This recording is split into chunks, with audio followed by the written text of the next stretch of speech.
This is Infection, the survival podcast recorded live on Tuesday, April 28th, 2020, episode 276.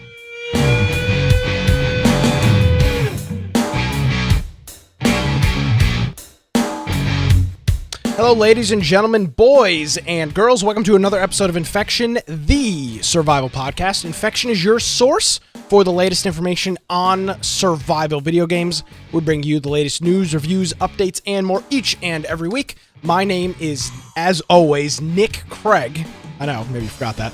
You can find me on Twitter at Nicholas M. Craig, or you can visit our website, which is infectionpodcast.com. Joining me as he does each and every week, from the great state of Idaho, Brian with an I, Aldrin. And Brian, before you start, yes, I trim my beard. What are your thoughts? Yes, it looks about the same. Okay, so it looks the same on camera. It was getting way too long. Like, or it was like starting to like get weird, and like the hair starting to curl up on each other. You can definitely get it's getting thick. Like your mustache is getting thick, and your beard's filling out. So that'll work. Excellent. Thank you. Appreciate that. Yep. I'll shave mine this week, so thanks. Start again. Good friend. All right. Well, if you want to find me, you can find me at Boise Computer on Twitter. If you want to check out my blog, biteoftech.com. Also, make sure you go check out our website, infectionpodcast.com, and look on the right-hand side. You'll see join our server on Discord. If you do that, you can submit news throughout the week that will most likely put a part as the show. Also, we have people are playing different games, different channels for that. Just a lot going on. Everything pretty much circles around that Discord. So if you want to get and get to know people in the podcast, just join it. It's free. It's got a mobile app, desktop app, and a web-based app if you are paranoid and don't want to install anything. If you join the Steam group, you can get a notification right before the live show starts. And also, we have links for Mixer, for Twitch, and for YouTube on the website. So if you want to watch live with video, we do that on those. Also, we have recordings on YouTube after, and recordings afterwards of just the audio on all kinds of different platforms. So depending on what you want to listen on, maybe your phone or they have desktop apps and mobile apps, all kinds of things. We have a list of those on the lower right-hand side of the website that you can choose from. If you want to personally, maybe there's a link or something that we've referred to, a video, then you're listening and you can't see it, you can go right to our website, click on the show notes for that episode, and see all the different things that we reference throughout the show. So I would encourage you to go and do that, and that will allow you to go through and follow along if you're listening after the fact.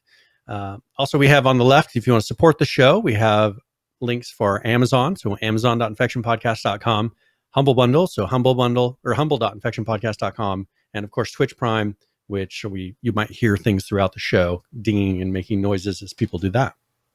Yes, sir. And speaking of things dinging and whatnot, Brian, we had a couple of individuals that I streamed on Friday and Saturday on the Infection channel for our Game of the Week, and our friend Falcon hit us up with the resub.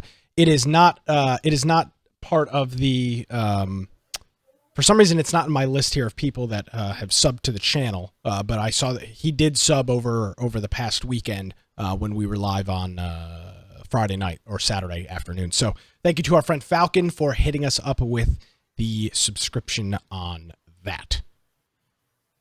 All right. Well, Brian, we've got a lot to get into this evening, but let's start it off with Deadside, which was our game of the week last week. And we had a pretty good crowd, Brian, on Friday night. I want to say we had maybe 5 or 6 people at our max. Yeah, I think we had about 6. Give us your initial impressions of Deadside from the from a Friday night game of the week perspective with a decent sized group. Yeah. What are your thoughts? One thing I found interesting just in the gameplay, it has kind of a mix of the old H1Z1 feel, just, as far as the open world part of it, but also a little bit of Arma type of feel. And that can mean a lot of different things for a lot of different people. I mean, there's a lot of very negative things about Arma, but a lot of it was just the way that they did the landscape and just the feel of the environment for me felt very much like Arma. We had a very smooth experience. I didn't have any major issues that I can think of. We had some combat that we were able to get into, some PvP. The loot was fairly prevalent. We had plenty of guns and ammo. We were putting together materials to build a base, but we started kind of getting sidetracked with the PvP at that point. But I think it's kind of a mix of people that are into Arma, which could include a lot of DayZ people, things like that. I think that this is very much that type of a feel, but in a much more modern environment as far as the engine, the game engine. And they have an interesting system where you can pick up a radio in game. And if you find the radio, you'll hear radio chatter from various NPCs. So as you start to approach a group of NPCs, you'll hear some little things over the radio, just kind of indicating that they're there. So it gives you a heads up. And that's a really good way of building up a decent amount of guns and materials, because they carry things that you can then loot. So that helped us a lot. Everyone, as you can see here, everyone had a gun. But I think the PvP itself felt pretty good. I mean, much better than how it felt with like Miscreated, for example. Like Miscreated, once we have PvP, we're like, we're done. I had to go somewhere, so I left after dying, I think, twice on the PvP match. But I did enjoy it up to that point. And so I think it's definitely an enjoyable game. There's still, I think they're going to have to keep building upon it. Right now, it's very much like Arma in that it's kind of a blank canvas. But I think that if they continue with it and put more and more features, I think it'll be a very fun game for people. Yeah, I agree completely. There are a couple things I noted. The PvP is really great because, you call it PvP, Brian, but it's not. A lot of it is not PvP. A lot of it is PvE. Yeah. The NPCs in game are some of the hardest NPCs in a survival game that I've ever encountered. Now, we're all familiar with some of the zombies. Smartest too. I mean, as far as how it doesn't feel totally like an NPC where, some games it's like that's totally NPC. They're so stupid. They're just doing whatever. Yeah. Now including Arma. It's kind of on the level of NPC, maybe with a game like Tarkov, where it's got a very advanced AI system. I'm not going to say it is it's not as advanced as that system, but in terms of other games to compare it to, it is much more like a Tarkov than it is a DayZ or a Rust or an H1Z1 or a Miscreated. These these NPC players are tough, man. I think you're going to see here. I think I die here. Shocker. But we got into a lot of gunfights with groups of NPCs that kicked our ass. And that was encouraging. Yeah, and by the way, this is bullshit. I hit this guy flat on with a shotgun and somehow die. But nevertheless, the PvP felt really good. And it gave us something to do, because I'll tell you what, Brian, if that PvE element didn't exist, we would have played this game for 45 minutes and been gone. But we were constantly getting in gunfights, which is good. And it's not something that's normal for a game like this. If you look back at a game like H1Z1, you look back at a game like Miscreated, or Rust is a little bit of a different example. But if you look at the old school kind of zombie survival game that we kind of baseline a lot of things around, this game makes it so that this game makes it so that you really can't just run around the map. I mean, you remember when we used to play H1Z, when you would just run around and get a horde of zombies and you would never even attack them. You just eventually run away and lose them. That isn't this game. These NPCs will track you. They'll trace you. They'll snipe you if they've got a 308 or a 22 hunting rifle. They'll do all that stuff, which is great. And there's like roadblocks. You'll have them roadblocks on the road. So, I mean, if you're looking for PvE combat, finding some of these NPCs, you can just kind of follow some of the roads, and eventually you will most likely run into a group of NPCs that are trying to block the road. Yeah, and it's a multifaceted thing as well, but because there are a lot of NPC characters in the world, it's an easy way to loot up. Now, there's obviously a high risk with it. You could die, but there is guaranteed to be loot with these NPCs. All of them I've seen so far, which is something that I think needs to change, but all of them so far appear to have guns. At a minimum, a pistol. I don't necessarily think all of them should be armed with firearms, but maybe 2/3 of the group, is right now. Every single NPC you come across will have at least a pistol. Sometimes it's a submachine gun. Sometimes it's an AK or some sort of hunting rifle or long barrel gun. So all of that stuff is in there, and it made for some really good gameplay. We played for just about 3.5-ish hours. I came back and we played for about another 3 on Saturday or Sunday. I don't remember which day it was. I think it was Saturday. I built a little base. We had a good time with that. We were able to get all that stuff done. Judd is asking, what is the map size comparable to? I don't know what it's comparable to. The map is very large, but it's very empty as of right now. There are very few points of interest throughout the map, and some of the points of interest, which appear to be towns on the mini-map, end up being like 3 houses or 4 houses.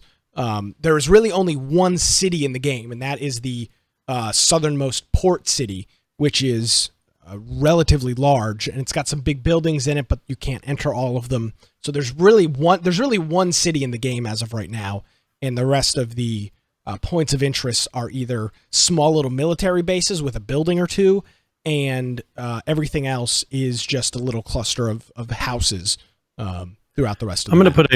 I'm gonna put a link in here for the DayZ map comparison. Oh, okay, perfect. Let's take a look. And this shows the DayZ map. I think so. So let's see. Yeah, this is the DayZ map. Yeah. So this kind of gives you an idea of roughly how large the map is in comparison. Okay. It is a pretty big map. Yeah, I'm just trying to get this thing loaded in here. So let's take a look at this map. Okay. So it's well, I mean, with the water size, it's almost exactly the same as DayZ. It's just not very densely populated. That's the big issue. It looks like it's 1, 2, 3, 4, 5, 6, 7, 8, 9, 10. It looks like it's 12 by 12. Now, the one thing I will say to their advantage is that the water blocks don't take up a whole bunch like it does in DayZ. I mean, you can look at this DayZ map and you can see a big chunk of it is water. You have whole kilometers of the map that are just square water blocks that you can't interact with. They cut this pretty short. But as I said, it's very sparsely populated, and that's the biggest issue at this point. Now, obviously, new game. It's been out 14 days now, 2 weeks. The map is something that can be dealt with, and as Phantom is pointing out, that's only part of the map right now. The map does have areas in which it is obviously intended to be expanded, as well as them just fleshing out the current 12 by 12 that they have right now. So yeah. Overall, Brian, there are a couple of huge issues, and the one that we noted on Saturday was the permission system for base building. Mm-hmm. There isn't one. So if I build the base and I invite you to my group, you're good. But if I log out, you cannot interact with the base. So if you are inside the base when I log out, they don't have any type of a guild or clan system or any of that. Well, they do. They have that group system, but it's not a permission. But the group system, but not like a clan system. Exactly. That will remember after you leave. So the big issue in the game right now, and I don't believe they did any updates this week. I don't think we've got any in the notes. The big issue right now is that there's no persistence on a group system. So if you log out in the base that you did not create, you will not be able to get out of that base, which is a huge issue at this point. Huge, huge, huge issue, and something that, frankly, is not acceptable to be in a launch. I mean, I get that it's early access, but you've got a feature of the game like base building that literally is useless because there's no... So we actually do. We have an update down here. Oh, we do? That's 0.1.3. Okay, yeah, perfect. Let's look at it's that. not a huge amount of things, but we'll look at that. We'll look at that in a couple minutes. But to me, Brian, they would have been better off holding off the base building system until that feature was in there. Because as of right now, you are only hurting yourself by building a base. The other big issue that they've got right now is the inability to place your loot claim or your claim thing, the claim marker around the land claim. That is a huge issue right now, and it's something that is completely broken. So that between that and not being able to have a clan or group system is an issue. Now the base building is great. I think we'll show it here in a little bit. It's modular. Obviously, you get all of your things by essentially chopping down trees that do not fall down, so that's good. But the base building system is incredibly modular. You can make a rounded base. Yeah. There's rounded corner pieces. There's triangular, pieces for little jut outs. There's windows. There's large doors. There's large frames. There's a bunch of really cool stuff in here, and you can see all of it in the crafting system. There's a good amount of stuff to build right off the bat, which is super cool. So there's a lot of improvement. Once there is a system to have a guild or a clan and allow somebody to make changes to your base afterwards, this is going to be great. This has got one of the, and I tell you what, man, playing solo, which is what I was pretty much doing on Saturday for the most of the part, it took forever. I mean, I spent probably a good hour just building a one by one base because of the amount of wood it takes. It takes an incredible amount of wood to do this. You need nails. You also need other pieces depending on what you're doing. You have to plane some wood into you have to take logs, plane them into planks or into beams, or just or other things like plywood. So that's part of the base building system, which I thought was relatively neat. And for a new game, you can kind of see what the process looks like here, or what the base actually looked like. It was just a square 1x1 block, which I thought was pretty cool. So the things that they patched in this last patch were decreasing the character's inertia, and I'm wondering if that had something to do with the kind of glitchy steps that you were talking about before. Mm-hmm. If that may be what you were noticing. They fixed the VSD recoil. They fixed head penetrating geometry and some animations. They increased unarmed running speed. Free base modules amount increased to 20. Decreased knife damage, and then fixed some client crashes. So nothing crazy. 0.1.3. No content, just fixes. And Johnny Fine says Nick says something positive. I've been nothing but high on this game. I think I've been, for an early access game, I think I've given them a lot of praise on where they are. I don't know why he said that, and then like a second later, you start talking about the how you like the base building system. Well, I do like the base building, but at this point, it's useless because you can't mm-hmm. unless you're a hermit and going to play by yourself. It's useless. There's no point of building a base. All you're going to do is F over your teammates because they're gonna log out in your base and never be able to get out. So. Or do what we did in H1Z1 and have an account that everybody can log into to open the door. The H1Z1 builder account. What a pain. We had to buy another. We ran into the exact same thing. Yeah, but that was for building permissions. Yeah, because that was a disaster. Exactly. But building permissions, but it's pretty much the same concept. You have one that opens the door for everybody. Oh my God. Yeah, do we even have the username and password for that Steam account? I have no idea how we we still have it. Yeah. I'm glad you do. I mean, the only game on the account is a game that doesn't really exist anymore. So yeah, well, maybe we need another copy of Deadside, and now have the we'll reincarnate the H1Z1 builder. Yeah, the builder account. Yeah. So that's Deadside. I don't want to spend the entire program talking about it. We spent a lot of time on it last week. For a $20 title, a $19.99 title, this is in my opinion, Brian, this is a must buy as of right now. Yeah. Now could be a total flop. I would gamble it's probably not going to be. So I think for $20, this is a must purchase. I think it's very close to the kind of H1Z1 feel we all have known too. So I think that's something that people are looking for that. And it didn't take 3 years to get there either. I mean, this is 14 days into the game. And again, it has its issues. Let's be clear. It's got plenty of issues. But 14 days into the launch, it is I think I said this last week. It is the most feature complete, based on what they said, early access survival game that I think I've played. Based on what they said the game was going to be and what was released 2 weeks ago, this is by far the most accurate to what they said they were going to release in terms of features and completeness. Nobody crashed. Nobody couldn't log in. Nobody had issues where, I can't see this player. They do this. They don't do that. No scum experience.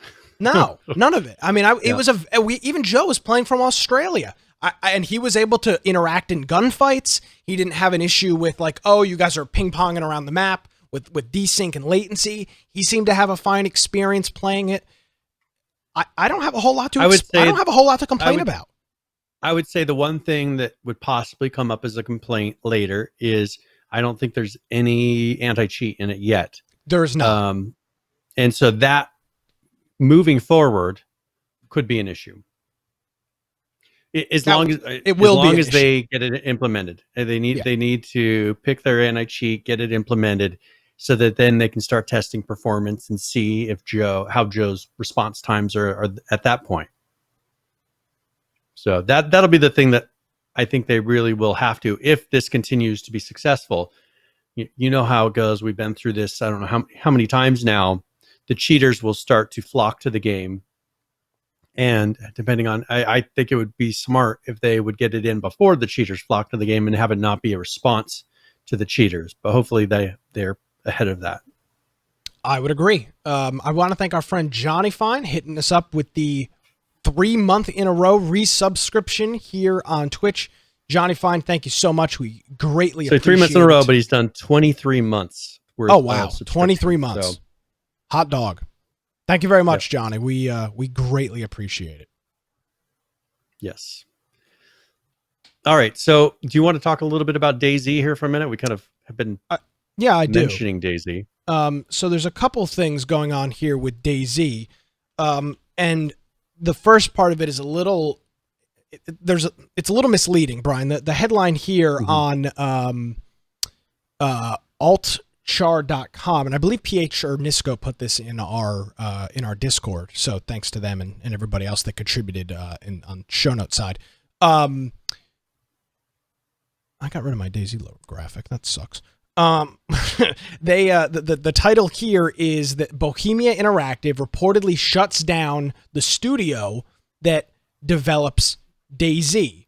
Now, your initial impression to that was, okay, so now DayZ is done. No more DayZ.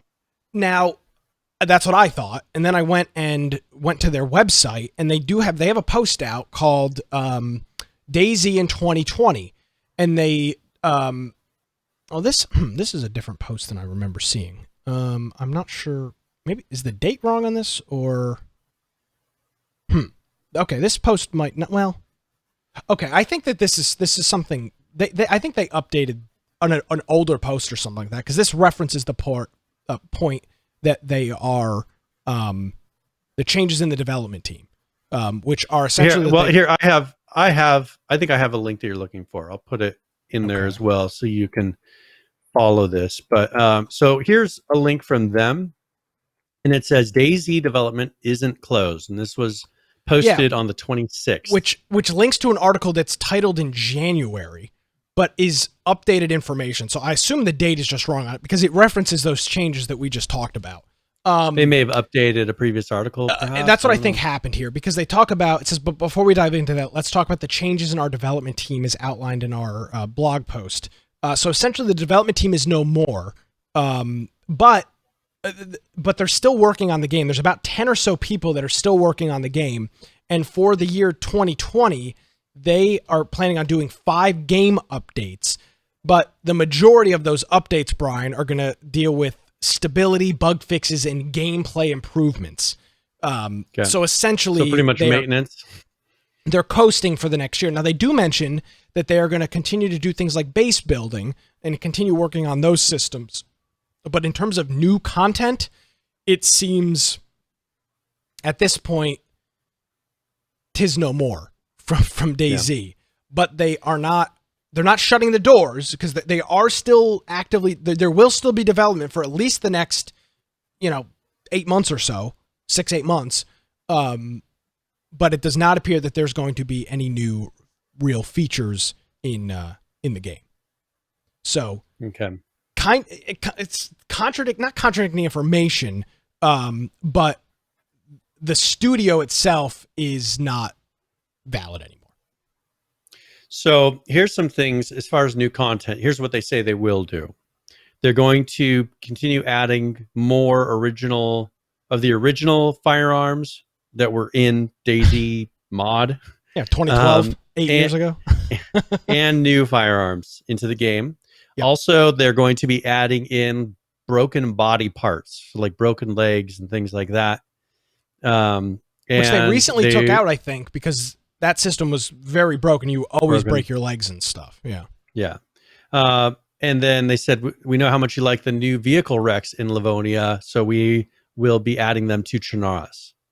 And then, one thing that is interesting to me is that's not very much stuff as far as new content. That's very easy stuff. So they're committing to doing very easy things. Modding support is something they said that they view as a huge part of the game. They're going to continue to support that and open it up a little bit more, which is really where they don't need to. If they can just make the game stable and allow people to mod it like crazy, I think people would be happier with that than what they've been doing in the past.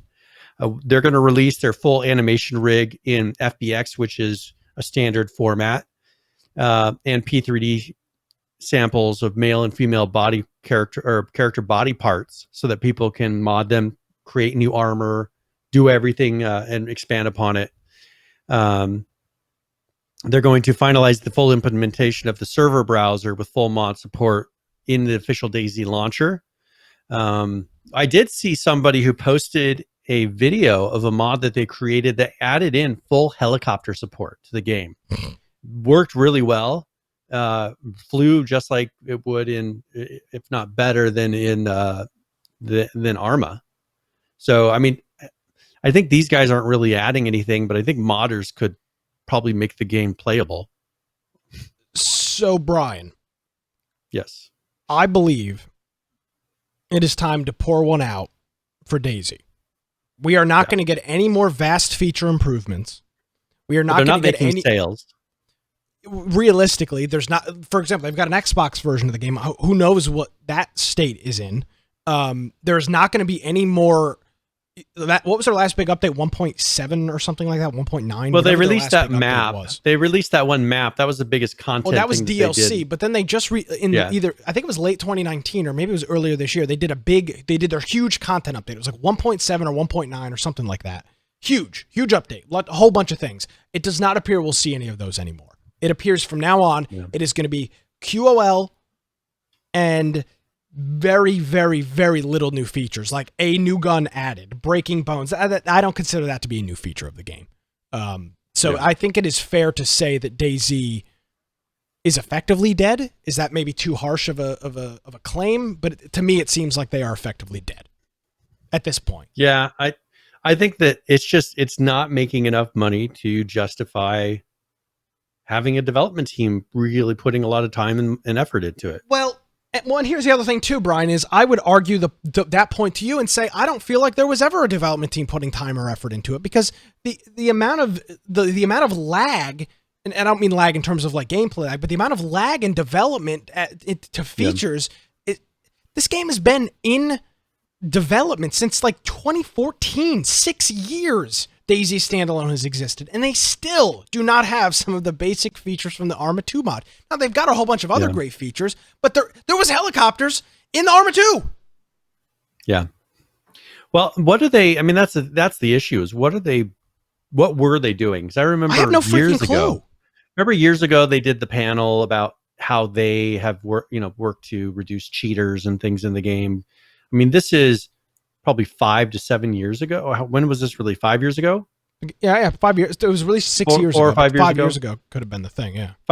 Yeah. I mean, they were talking about how they put all this time into preventing cheaters, and I don't remember the game ever having enough players to really have cheaters be a problem. I never remember people saying cheaters were a huge problem in this game, but I don't remember people saying they were playing it though. Yeah, and the one thing that our friend Musty's told us, he's a big DayZ or was in the past, I should say, is that nobody plays the base game. Yeah. Everybody plays mods. Yeah, you have to play Epoch or something like that, because the base game does not have the features that are necessary. And unlike games like Rust and Minecraft, which are games that have Rust, not necessarily a large modding community. Okay, let's use Minecraft as an example. The base game of Minecraft is very solid, right? And you can play it. Now, it may not be the most fun thing in the world to play it. It may get old very quick because there is sort of a ceiling of things that you can do after playing for a little bit. But DayZ is not that. The base game itself is incredibly flawed. And the mods, from what I've heard, and again, I'm not an expert in DayZ, but from what I understand, the mods make it playable. That's not a recipe for success. Minecraft is successful because the base game is so damn rock solid that the mods are insane. Some of those, you might go back years, Brian. You look at the original FTB and some of these other mod packs that existed for Minecraft. It was insane. Query mining and all of these crazy cool things. Jetpacks, nuclear reactors. It was awesome. This game, I don't think this game can do that because the base game is so flawed and is missing so many core features. I think Bohemia would be smarter to just work on Arma 4. Because they thought, we can take the most successful mod from our Arma and turn it into a game and people will love it, just like they love DayZ. Well, they found out that that's not how it works. It is possible. Look at, if you look at PUBG, that started out as a battle royale on Arma. And then that was kind of picked up by H1Z1. Daybreak. Well, Sony Online at Daybreak, and implemented it as pretty much BR, starting the real BR revolution that we saw. Oh, yeah.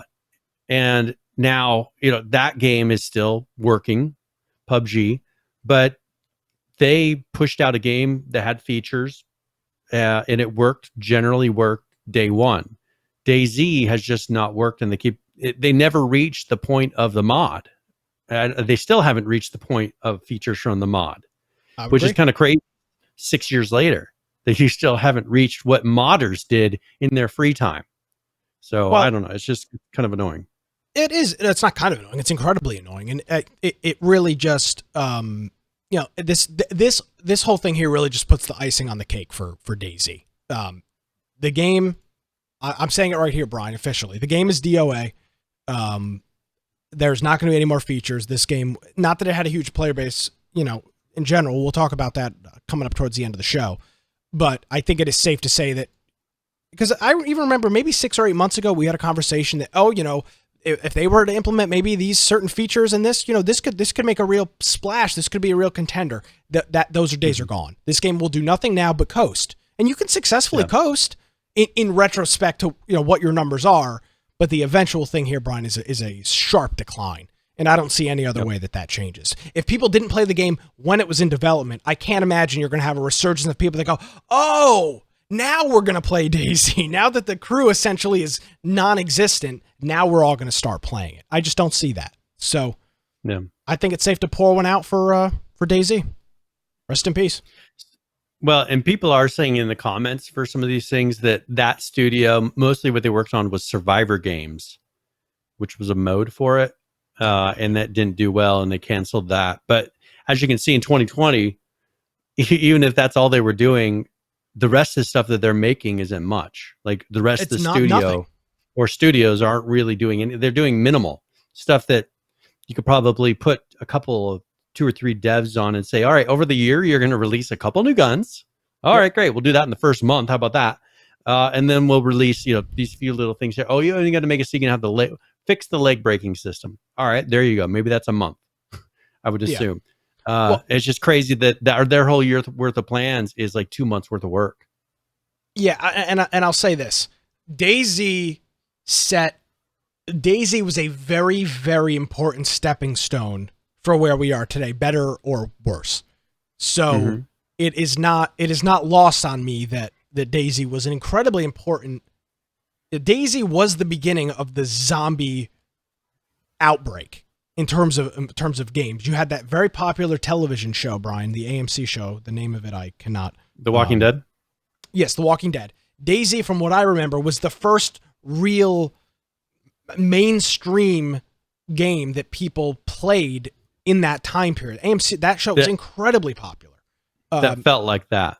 Yeah, exactly. And obviously it was a mod. It was Arma 2 and Arma 2 Operation Arrowhead, so it was a mod, a game and a mod pack, and then a mod on top of that.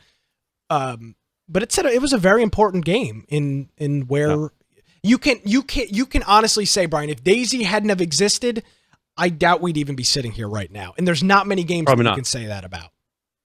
I think a lot of H1Z1's original early things from Smedley came from DayZ, which a lot of that, not all of that, but a lot of that came possibly from Zombieland, the movie that was out in that similar time frame, and then obviously AMC's The Walking Dead. So I can honestly say I very strongly doubt we would be doing a show or have ever done a show, because I don't think games like H1Z1 would have never existed. And if you look at it, and if you trach that out, Brian, if H1Z1 never existed, Fortnite probably doesn't exist.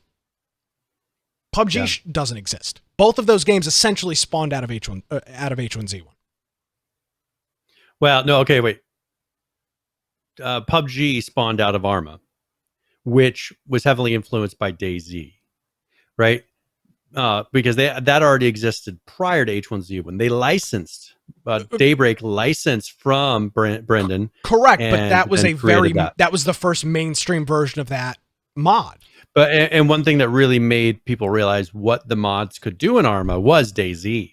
Yeah, because DayZ was a very expansive, it was crazy, and it was immersive very experience. I mean, that's the thing. Yeah.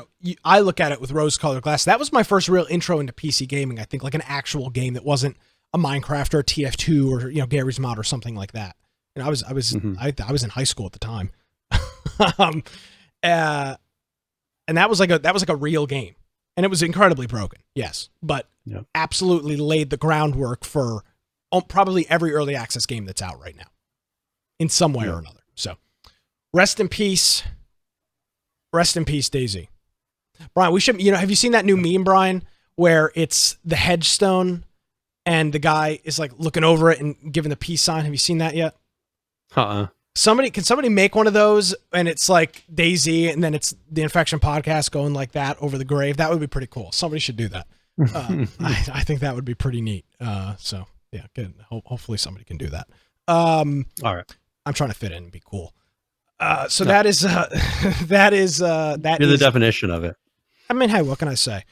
That's Deadside and DayZ all kind of wrapped up in one little conversation there. If you want to read all the notes and whatnot and the whole article, the link will be on our website, infectionpodcast.com. So there's something I want to talk about, but I don't feel like we really can talk about it in its entirety, because there were some pretty big leaks done about a game that I've been looking forward to that's coming up.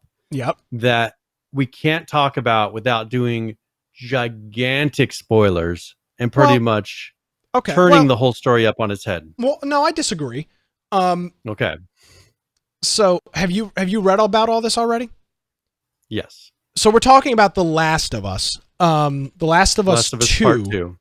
Part 2, which we saw a trailer for at E3 2 years ago. It was the country ballroom thing. With all those like Edison lights, and it was like a car. I don't know what it was, a wedding or something like that was going on. That was the trailer that we saw at E3 a couple years ago. But this past week, from what I read, and this has been a very fluid thing, so it may have changed. Apparently, a rogue employee. Someone who was in a payment dispute with them. Yeah, which, by the way, this guy's going to get his ass handed to him in a courtroom inevitably. Leaked all of the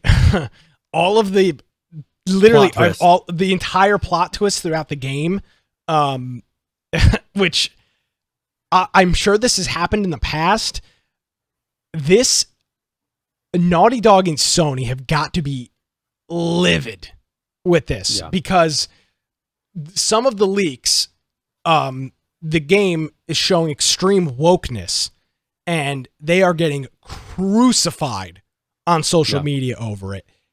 I have a feeling this game will sell incredibly worse than it would have previously based on these leaks. People are pissed with the virtue signaling and, frankly, a lot of the wokeness and SJW-ness in this game, which I'm not commenting on. I'm just saying these are the kinds of things that you're seeing online, is that this game has gone well into the incredibly out of touch. It's incredibly out of touch. I'm It considering doesn't this fit. is It one of the doesn't. only And a reasons. lot of people are saying it doesn't fit. None of this stuff even fits into the original story of The Last of Us. It's totally out of context and out of place, which is the big concern for a lot of people. I mean, one thing. Okay, so there, I'm going to touch on some things without breaking, Of course, story. So first of all, there were some videos. Things pretty much the main thing. The only thing that they've shown us is okay. One of your main characters is gay. I mean, yes, they showed that in the videos up to original this point. trailer. Yeah, she kisses another female. Yes, so that's a Kisses a strong girl. Okay, strong likelihood so that was the first. That's the case. That was the first thing. The only hint of anything they've shown us about this game is, hey, look, she's gay. Woo! All right, we got it. Perfect. Johnny Find is pissed that you just broke this news to him. This now goes so far behind that, or beyond that, to where it talks about, okay, so she's gay, but then almost every single main character is either gay or something else. The only straight character in the game is the dude that was in the first game. The main male character is the only straight, and I assume he's straight because they didn't say anything about him. They've taught every single main character in this game, even ones you haven't met yet, or ones you've met that aren't in the realm. I'm trying so hard not to hint at anything that's going to happen, but there's the other characters that also are main characters that you find out through these leaks are main characters, are part of the LGBT. In that list, every single one of them except for him are a part of that as Johnny Fine's Rainbow Alliance, which is not very realistic. And why in post-apocalyptic environment does everybody all of a sudden become gay? I mean, it happened in, I do believe this happened because if you look at Road Warrior, or what with it was Road Warrior, Max? right? Mad Max. Sorry, the first one was Road Warrior. Oh, that okay, sure. You can look at that and be like, that's kind of odd. But this, like, they've just totally pushed in, trying to come up with a weird set of political things, and you can tell it's not natural what they did.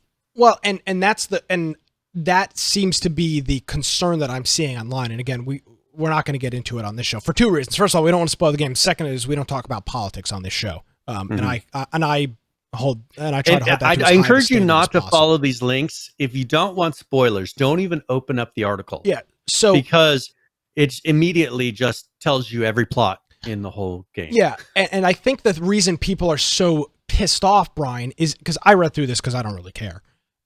Yeah. All of the main story points have to do with people's sexuality, which is what I think people are finding very odd. Is the first game had really nothing about that at all. From what I played, why does their sexuality have to do with? Why is that announced as like one of the main things about that defines that character? Why are we bringing up their sexuality in a video game? I mean, you can have it where he has a girlfriend, but why is that the selling point of the character? Yeah, and that's why I use the term wokeness to describe this. And again, I think what you want about things being woke and not woke. The point is, there's already an existing game, The Last of Us Part 1, and from what I played in The Last of Us Part 1, human sexuality was not from, and I don't remember that ever being a part of the game at all. And from what all of the leaks are, now here's the thing, these leaks, Brian, could be spun in a certain way to indicate this, but literally all of the leaks here talk about somebody's sexuality and they're in a relationship with this and that, and somebody kills somebody and this happens, and it's like, I can say one of the main characters is a transsexual, right? That's not going to give away any hints at what's happening. But one of the main characters, one that you don't even know about yet, is a transsexual. Then you have the two lesbians, and then you have the main dude. Those are the main characters in this whole game. So there's one straight person. It's just weird. I mean, when it wasn't even anything to do with the original game. It had nothing to do with it. This wasn't her sexuality didn't come up in the original game. Yeah, and I think that's the frustrating thing is, Brian, is if you bring out a new IP and say, hey, this is our new game, this is our story, that's one thing. But you saw this with the Ghostbusters movie, Brian. They tried to remake the Ghostbusters movie and they went to the nth degree on trying to make it politically correct and making it as woke as possible, and it sucked. I watched about half of that. and it was not funny. It was You could tell like awful. they were just trying so hard with just slapstick humor. It wasn't. They did not have the chemistry of the original group, and they only cast them because they were women. Yeah. The women that played mostly on SNL and things like that. They just hired a bunch of SNL people. Well, that worked in the original one, but you know what? It didn't work in this one because, well, SNL's not funny anymore. I mean, we can all agree with that. I just think that that's the concern that I'm seeing and reading here. And if you're interested, you can go through and read. You can read through people's tweets, and that's the frustrating part is that I don't know why any of these points about people's relationships is really relevant to the story of The Last of Us, which is a post-apocalyptic survival game, is what it is on its roots. So I think this leak is going to be incredibly damaging for Naughty Dog. I'm considering just getting an Xbox, the new Xbox as my next console. You're that triggered about this? Not triggered, but this was the only game that I was because Red Dead already came out, right? That was a game that I got a PS4 for. This was the other game that I purchased the PS4 for as well. And if I'm not going to be able to push into this, the Xbox has better stats, right? And this game, if it's just going to be a big SJW hug fest of let's push our propaganda out, I have no interest in playing it. I get enough games where they're trying to just push. We go to PAX for goodness sakes. I mean, you know all about PAX. It's just a big propaganda thing. They have a room dedicated to people's sexuality that you have to walk through to get into the place. I mean, it's somehow games has turned all about sex and not in the old way where they were like showing women's boobs and stuff like that. No, it's all about, hey, look, I'm a better class than you because I am this. Whatever my tag is that I can wear on my shirt and have a little symbol for. Oh, I'm so much better than you. It's just so frustrating to me that just release a game. And don't base your personal little political agenda and shove it in there. Unless your game is about that, which this is not. Which is fine. And that's the thing is if a game is about that, fine. Then make the game so that people know that that's what they're getting. But don't sneak it in there. I mean, you can consider that propaganda. Yeah, I mean, I don't think I'd go as far as the word propaganda. I just think I would say, Brian, it's virtue. But let's say that it was the opposite side of the political spectrum. Yeah, here's the thing. I don't want to do that. I don't want to do that on this show. I don't want to do that. I don't want to do that on this show. This game is nothing more than virtue signaling. And if you don't know what virtue signaling is, I'm not going to explain it to you. Go look up what virtue signaling is. That's what this game is. There is already a ground laid for what this game is. It's a post-apocalyptic survival game. And this new game is a woke SJW virtue signaling. Like, it doesn't even appear that none of the spoilers are anything but people's sexuality and somebody killing somebody else. That's it. And to me, that's a stark contrast from The Last of Us Part 1, which I've played. So, I mean, just now, obviously, I know this better than everybody else. Twitter is not the best representation of public opinion. I think that's been a thing that we've learned over the past couple of years. Yeah. But if the tweets that I have seen about this game are any indication of how it's going to sell and what people are thinking about it, this will likely not end well for them. Yeah. And there's been a lot that have been accurate. I mean, I remember as we were talking about earlier with Ghostbusters, the uproar prior, at the time of it being released. Well, that was pretty accurate once it got released. People did not watch that movie. I think that, sometimes they are pretty accurate. When people are in an uproar, usually it's for a good reason. I think if people really don't care about having the spoilers and want to go and just read what this is, I think they will be at a point where they say, yeah, okay, this is kind of strange. This doesn't make sense with the original story and everything that's going on, that it's that focused on these weird specific topics. Yep. Now, it could be that the game releases and these are just barely subnote, but if you go and read it, it would be hard to have that be just kind of a slight casual thing in the background that's happening. I mean, these are pretty big indicators of characters and what happens. So there's our little forte into politics for the evening. Naughty Dog is obviously, I'm sure, very irate about all this. A lot of the initial impressions that I see on social media, people are very frustrated with this, and frustrated that it's taken this turn. And Brian, it's interesting to hear you say that, hey, at this point, maybe we'll give Sony the finger. Maybe we'll get an Xbox. Yeah, I mean, next gen. Already, looking at we've talked about a couple weeks ago the Xbox stats slightly better, and then this was the only exclusive game that was really tying me to where I was like, this is the game I'm waiting for. Other ones I think I'll be able to get on the Xbox. Can't think of any other PlayStation exclusives other than this that I was waiting for, and so I don't know. I think that unless it comes out and they have backed off on that and have characters be that, but don't have it be pretty much every single thing in your plot twists and your thing are about sexuality. I don't need to see that. It doesn't need to be a part of it, because that's not the game I'm purchasing. I'm not buying a game where there's, girls are playing volleyball, the boobs are about, at least I'm not playing a game about sexuality.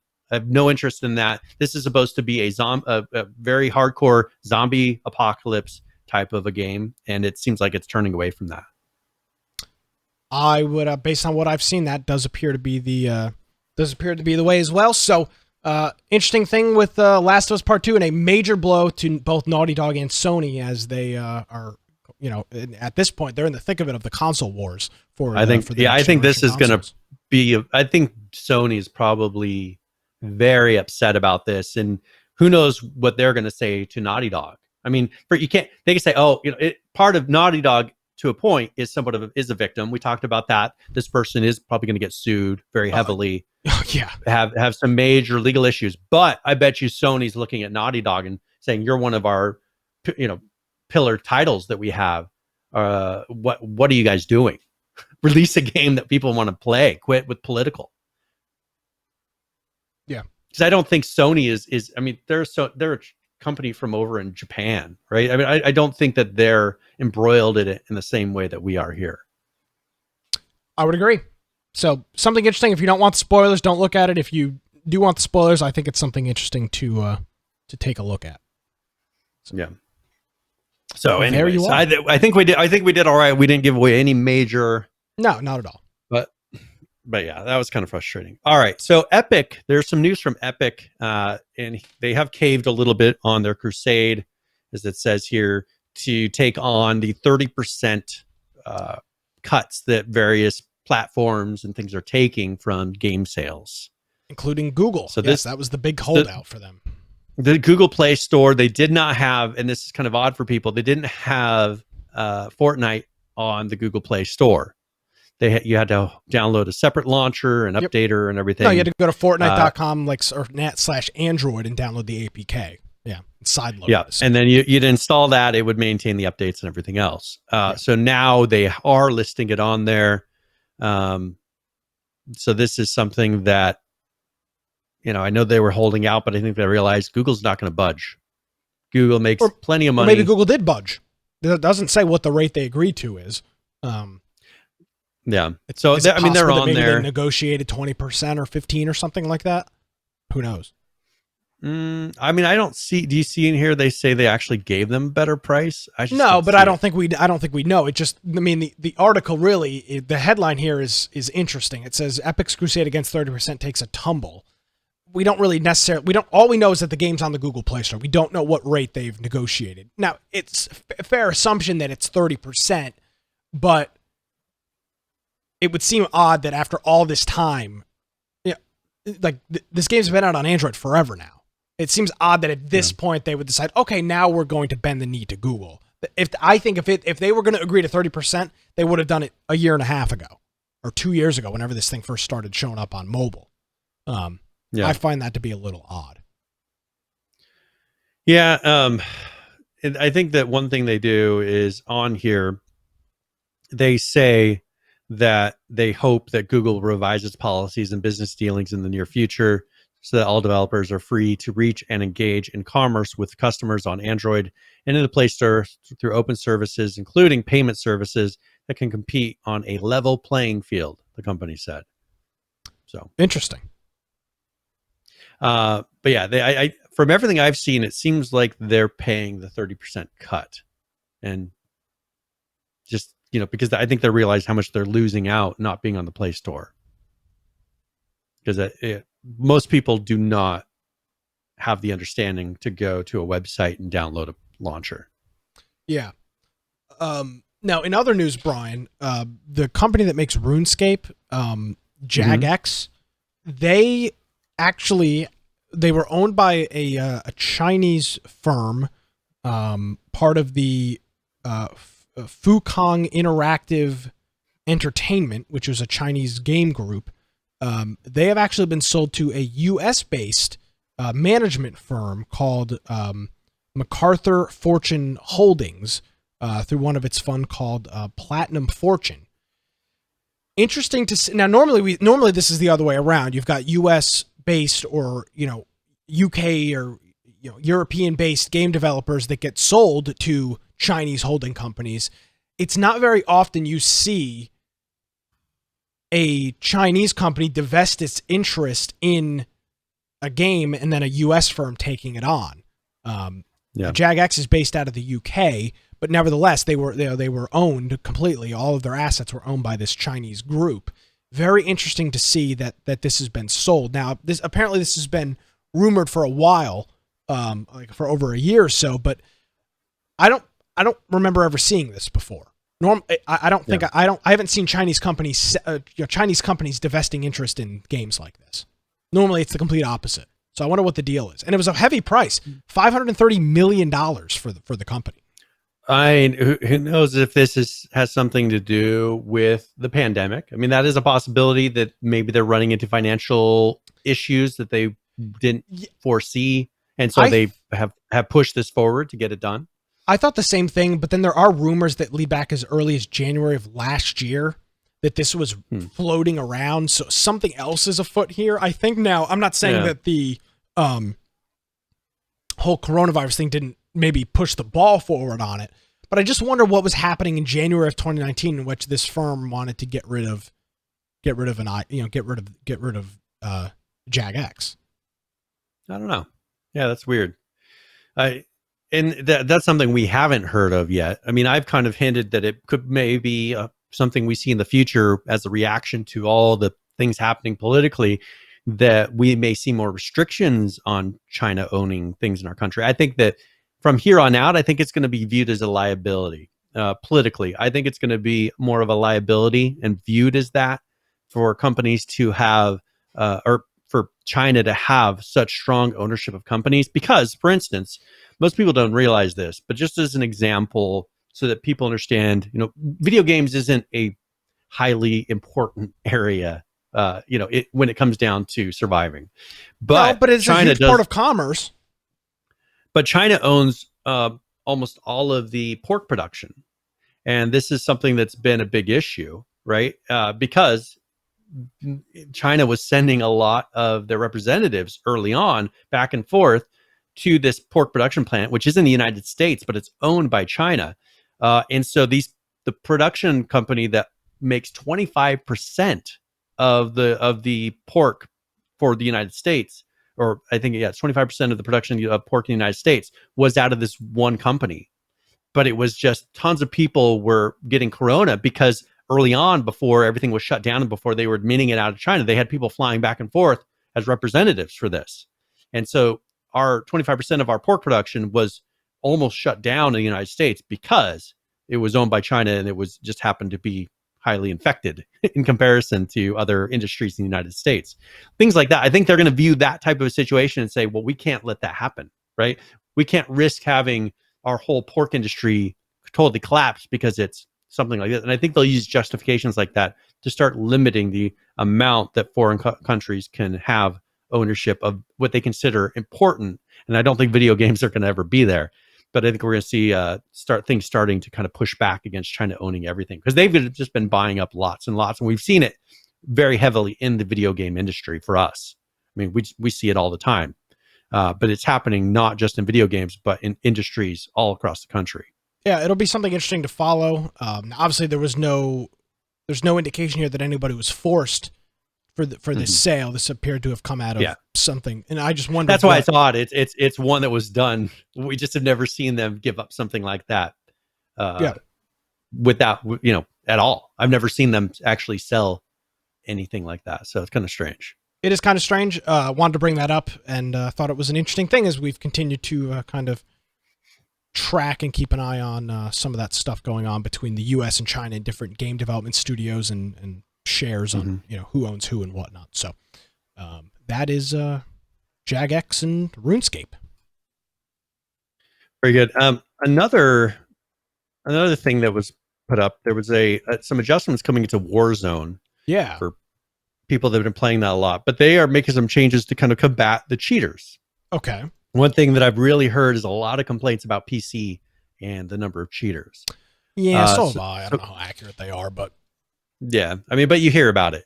So what they're going to be doing is when you report somebody as cheating, you will get a confirmation in game when that player is banned. Also, they're going to be deploying additional dedicated security updates for this. Updated matchmaking to match suspected cheaters together. So rather than banning all of them, which, if you just take those cheaters and kind of make them all play together, they're not going to turn around and buy a new account right away. Increased resources across back-end tech, studio, and enforcement teams. So I'm assuming they're putting more money into the anti-hacking / cheating departments. And then their report a player functionality to kill cam and spectate modes is going to be added. So you'll be able to go from kill cam, watch, see if you think it's a cheater, also spectate that person and be able to report them at that point as well. Okay. Brian, essentially what you just read is a sexier version of what games do when they say worked on anti-cheat. This is a bunch of nothing. Well, additional dedicated security updates. Well. I mean, the only thing that I think is neat here is that they're going to match possible cheaters or suspected cheaters together. I don't know how that process is going to work and what happens if you accidentally get tagged with being a cheater, and how long does that last? What's the process like? Is it once your account is tagged, you only get grouped with cheaters? How is that going to work? How accurate is that going to be? That's a little disconcerting for me. And then, a resource across back-end tech, studio, and enforcement teams. A bunch of bullshit. Working on anti-cheat. It's just a sexy, and it's just funny that this is the difference between AAA development and indie development. Right? They release this nice, pretty graphic with all these things that they're going to work on and all this other crap, and when in reality is it's one bullet point: continuing to work on anti-cheat. Yep. Yeah. I don't know if. We saw these same things with H1Z1, putting the reporting screen and all these, little things, but did it ever really change? It's all, they can promise whatever they want. What is going to speak is if you turn around and are able to play without feeling like there's hackers in every game, which I remember in H1Z1, we hit a period where we could not go a game of Battle Royale without having a hacker or King of the Kill, whatever, all the things that was named throughout the process. No, agree completely. So I think, that is kind of frustrating, but we'll see. No promises. As we've seen, quit promising, just deliver, start putting it in. It's not even that. I appreciate the update. I find it very funny. And I'm not taking a shot at you, Brian. I just think it's very funny how we look at this and our initial reaction is, oh, this is so great. When we also would bash anybody else that puts in essentially the same thing, but they just put it as a one bullet point, continuing to work on anti-cheat. It's just, this is the polishness of AAA. This is having a marketing team and PR people that say, no, Brian, this is not, you can't write this. We've got to sexify this, break this down into something, put a nice graphic on it. Bam. There's your update. No, you can't just say that. That looks like we're not doing anything. It's just funny. Yeah. So. I mean, it is kind of frustrating, and you figure uh, if this works, I think having it to where people can report Of course, on it's huge. all the different areas, that's great. But it's going to come down to, are they able to cut them out to where it's not purely people reporting, because you know how inaccurate those are. Someone will have a better than average shot, and of course, I've yelled at plenty of times that person's got to be hacking. There's a good chance that maybe they're not. I think I was fairly accurate because I've been talking to the H1Z1. I was able to communicate with him, and he would say that mine were fairly accurate, right? But I know I had to have been wrong a number of times, because of course, it could be just someone got a lucky shot off. Yeah, maybe maybe somebody's just better than you. I mean, of course. Yeah, exactly. And so I think that it comes down to, they need to have the tech that detects the cheaters, and so that they get banned before a player has to encounter them. So, and that's a tough thing. It's a lot of games have been trying to figure this out, and that's the problem with the multiplayer game. Agreed. I'm looking forward to it. I've seen a lot of the complaints about the cheating. I will say that I have not played a whole lot as of late, but the little bit I have played over the past couple of weeks, I have not felt like, oh, I'm getting, roasted every single day kind of thing. I didn't feel that at all. Yeah. So, I'm seeing I see shock articles or shock headlines, Brian, like, oh, console players are turning off cross-platform matchmaking because they're getting their ass kicked by cheaters. And it's like, I don't know how much of that I believe. I mean, I think I've played I've played a fair enough amount of Call of Duty Warzone that if it was as rampant as some of these articles are indicating, I would say. We saw it in PUBG. We saw the rampant hacking in PUBG. It was every single game after game after game after game. I have not seen that. Now, has there been a time or two that somebody may have killed me cheating? Probably. But this game lends itself to maybe I don't realize I'm getting killed by cheaters. Which, if that's the case, Brian, that's a good sign. Is there really even an issue? Now, obviously there is. You don't want people cheating, but if I can't tell that somebody is hacking and killing me, how big of an issue is it? Yeah. I think that's the thing, is if they can get it down to a level where you don't notice, the hackers are going to be there. Of course. Every game has hackers. But I think if they can get it down to a level where you don't notice, and keep banning them in the background, have it be where maybe they'll get a couple games in, but eventually they'll get caught in a play session. That's good enough for me. You're not going to be able to stop it 100%, but if it gets to the point where we saw it at its worst with H1Z1, where every game you're going to run into a cheater, seeing people with 40 something kills and just being killed from across the map by people, people just kill in the bigger game because they're just shooting through everything. That can't happen. I don't think, obviously H1Z1 had its issues. I think the bigger thing here was DayZ. Or excuse me, not DayZ. The bigger issue here was PUBG. PUBG was bad there for a while. It was really rough. Well, and people get playing, but I think China's held them through it at this point. China held H1Z1 through for a long time. This game, I think, is relying less on China. Well, they've got their own versions of Call. They've got their own versions. I think that they have a little more motivation to make it playable in the United States, where the other ones were like, well, we're making so much money off of China, we don't really care about the United States at this point. Yeah. So I think they will put a lot of effort into it. Well, and Call of Duty historically is a Western game. I mean, that's that's always what it's been. Well, and PH is bringing up the point of Warzone, and we brought this up when H1Z1 went free to play. Warzone is free. That makes it more difficult for them to combat cheaters than PUBG, because they can just create new accounts. There's very little holding them back, especially fiscally. There's not much holding them back from just creating a new account, re-rolling a hardware ID, and being right back in the game. How do you combat cheaters when they can recreate their here's their the accounts? Thing, Brian.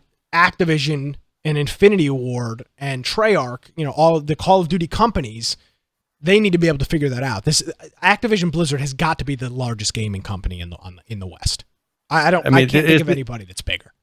You have to prevent them from allowing people to play over VPNs. I mean, you're going to have to restrict it down where maybe some people won't be able to play who normally were playing other ways, but don't allow VPNs, don't allow all these things, and you'll cut down a fair chunk of them, because a lot of them, sure, they can spoof their hardware ID, but their internet address may be something that is more of a struggle for them to change on a regular basis. Agreed. But still, that's going to cause other issues. It's just it sucks, but hopefully they can cut it down enough to where it doesn't interfere with their game. I played a lot of Call of Duty, a lot, and I've been pleasantly surprised with the lack of cheating. Now, obviously, Warzone is the new part of it. I've been playing it since it originally came out when it was the multiplayer part of it. Warzone's relatively new.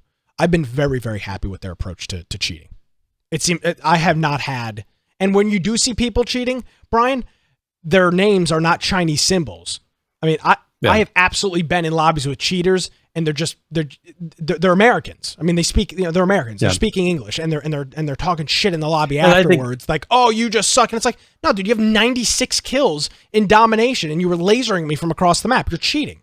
But it's not this random Chinese symbol thing, which was a steeple of PUBG and H1Z1, which was, here's, QQ 38659 has got 70 kills, in a game. It's not that. Yeah. And I think the difference is that there is, I'm sure that they've already got those restrictions in there. So, I give huge props to, I'm a Call of Duty fanboy, but I give huge props to Infinity Ward and Activision on this. Yeah. Well, we'll see.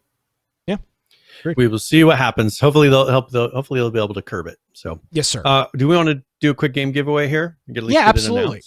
Yeah, so we'll do that, Brian will do that. And while he's getting all that squared up, let's we've got a lot of news out of 7 Days to Die as of late, and we've got some more concept art out some concept art and some other pictures and whatnot that are coming out from the official Twitter of 7 Days to Die this past week.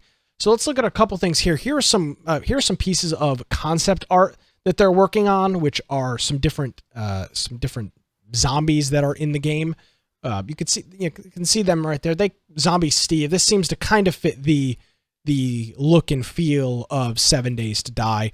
We got another female zombie here, and then another female zombie here as well. So that's some of the concept art that they are working on. But outside of that, they're also adding mannequins to the game for Alpha 19. So you'll see these random mannequins hanging around in the world. I would assume they'll be in different areas. It says that they're, maybe you'll see them maybe they'll be strategically placed in certain areas. So when you walk into a room, and you see players standing there. Yeah, kind of. I mean, we've all experienced that in games from time to time where the things are placed in a certain way to make you, maybe you're pre-firing at a mannequin. And then the last thing here is the trees, Brian, and the snow biome. And they've made an adjustment here to the snow trees. This is a very pretty screenshot. Very pretty. This looks great. This may be one of the better screenshots I've ever seen out of 7 Days to Die. Winter is very hard to do in video games. It's very resource intensive. It can look like crap very easily. I think they've nailed it with this winter scene. Yeah, and I think they've done a good job. I mean, one thing they did a year ago or whatever it was go through and really redo their trees to make them look more realistic. And you can see here, they've done a good job of taking those models and making it look like there's snow buildup on the individual leaves. And then there's kind of the standard making the snow white in certain areas or the ground white and having that effect. But I think, they did a good job of kind of turning this around and making it look much more realistic in the wintertime, because it wasn't very realistic looking in their more snowy areas originally. So it looks like they're hiring of this new modeler and making the graphics a much bigger importance than it was in the past. I mean, there was no importance in the past. And I think now one more indicator that I think they're getting close to release, pushing towards release. Yeah. Now with this, let's see. Where's there's a dev update here. This looks like it's from later. This looks like it's a couple months old. Is this new?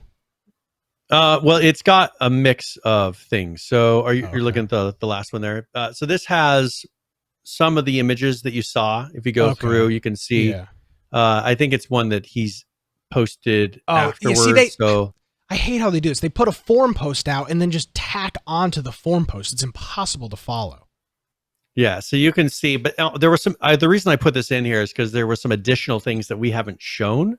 Okay. For instance, so that you saw that if you go to the next part where it says Trader Jen, and you can see the concept art, and then if you scroll down, you can see the actual character that they've been modeling. That will be Trader Jen. So that's the concept art there, and then now there's the actual model. Oh, cool. That they're making. Below that, they show some of the new tools, which is a night and day difference between the old tools. Wow. And these are very realistic looking in comparison. They show the stone axe, which, of course, once you get in game, you'll lose a lot of that detail. But these are the original renders in the modeling software, high definition, that then they'll bake down and try. We'll lose some of the detail there. Some of the steel club, which you see fantastic. A lot of little details there. Yeah, they show some variations of things you can wrap around it to give it different looks. Different things like beds in game and mattresses that are going to be leaning around. The junk sledge, which just looks like turret. Yeah, the turret they have in there. They show the wrench, and there's one that's actually in game, so you can see how it rendered in the game. That looks pretty good. Yeah, still looks good. They have also some store items. They just have it kind of sitting in a fake scenery background in the rendering software. But you can see they're going to have stores with just empty racks. They show the auto shotgun concept. Just a lot of guns, impact driver, just a lot of different stuff. They remember that junk drone that we showed. They showed that in here. And then a lot of the zombie things that we showed before. So very cool. A lot of cool upcoming stuff that's going to be in 19 and probably 20. Now, the one thing to note here in bold is that vehicle mods and vehicle breakdowns and collision systems have been pushed to Alpha 20. Okay. Not that those are the biggest features in the world, but if you were basing your entire play experience on vehicle mods and breakdown and collision system, that will not be in this version of the game. Brian, we have got to be like weeks away from this at most at this from point. 19? Yeah, dude, they're releasing. They should be pretty close.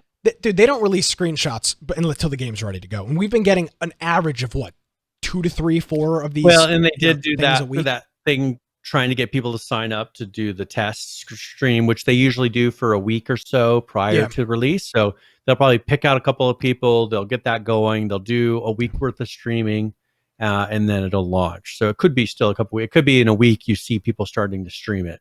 Yeah, I faxed my social security card in them last week to make sure I could get access. Nice. Yeah, very exciting. I'm sure I had to go full federal background check. Yeah, it was great. Oh yeah, it's great. Hopefully Joel says, "Oh, I know who he is." Big deal. Oh, Infection Podcast.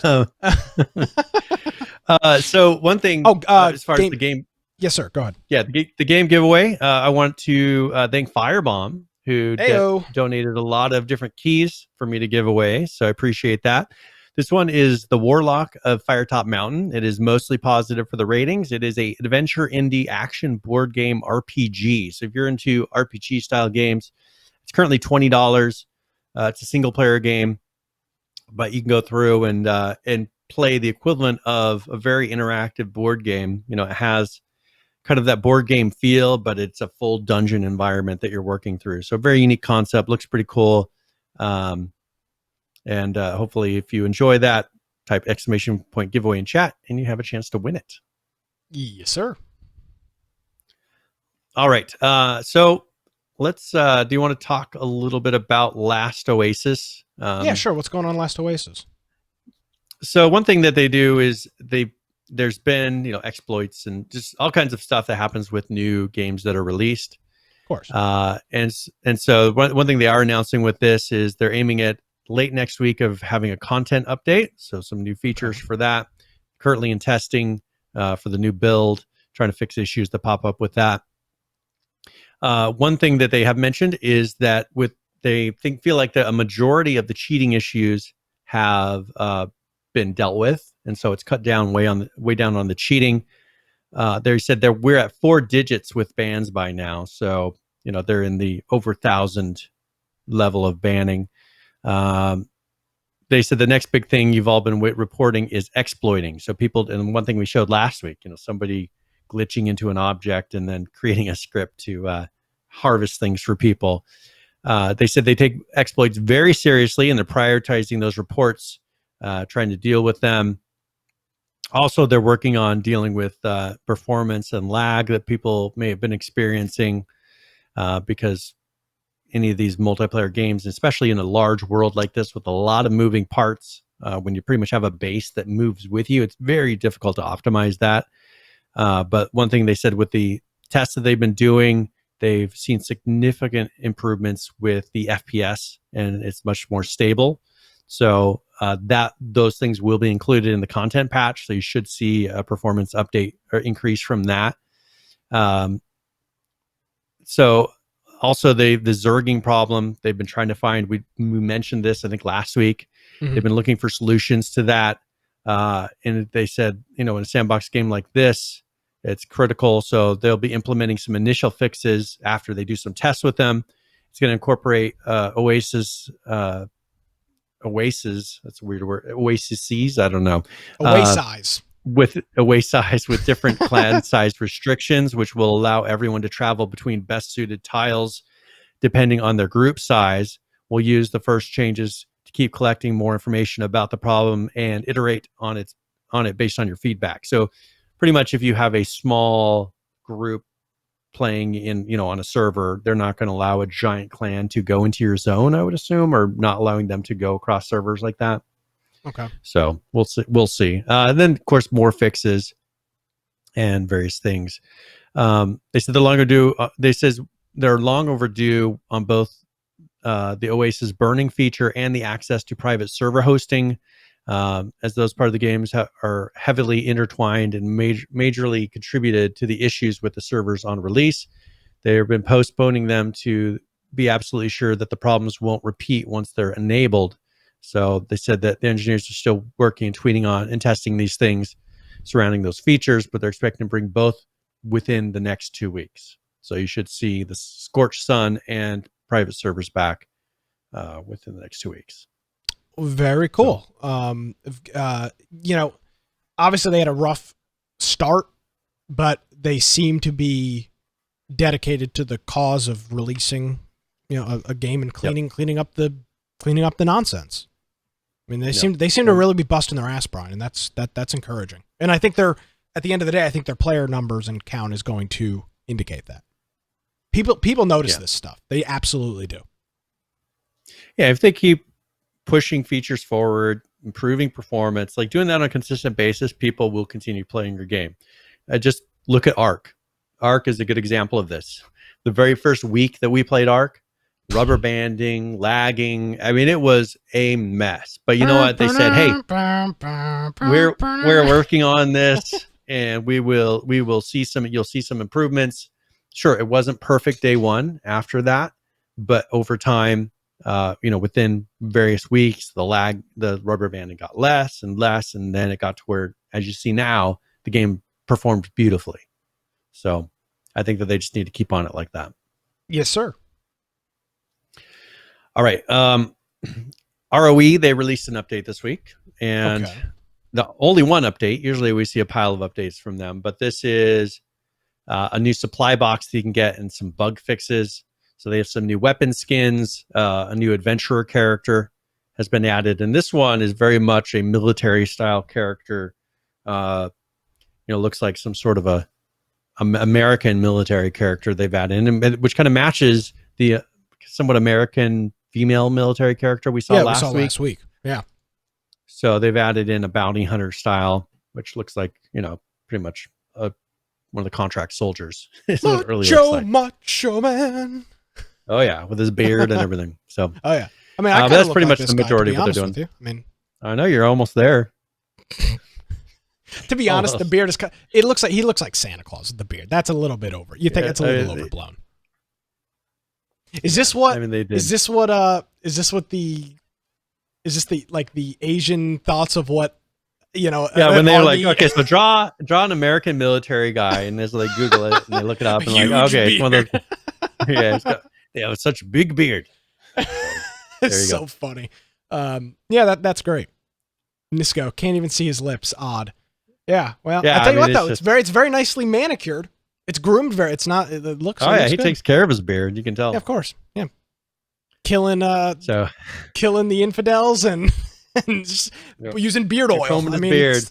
Yeah. What can I say? That's pretty funny. Good for them. She has a lot of maintenance, and I can imagine in the deserts, because with my beard, like I was having to put beard oil in it and comb it constantly and wash it because it gets stinky. It's just. And you weren't fighting you weren't fighting. And I'm not in the middle of Afghanistan in a desert either, and I was still struggling. So, all right. Let's talk about Rust for a minute. We've got an update here from Rust, a dev vlog that our friend Shadowfrax did. So we'll go ahead and we'll roll this. We'll talk a little bit about Rust after that. They have added a very cool feature that I'm excited about. So we'll watch this video and then we'll discuss right after this.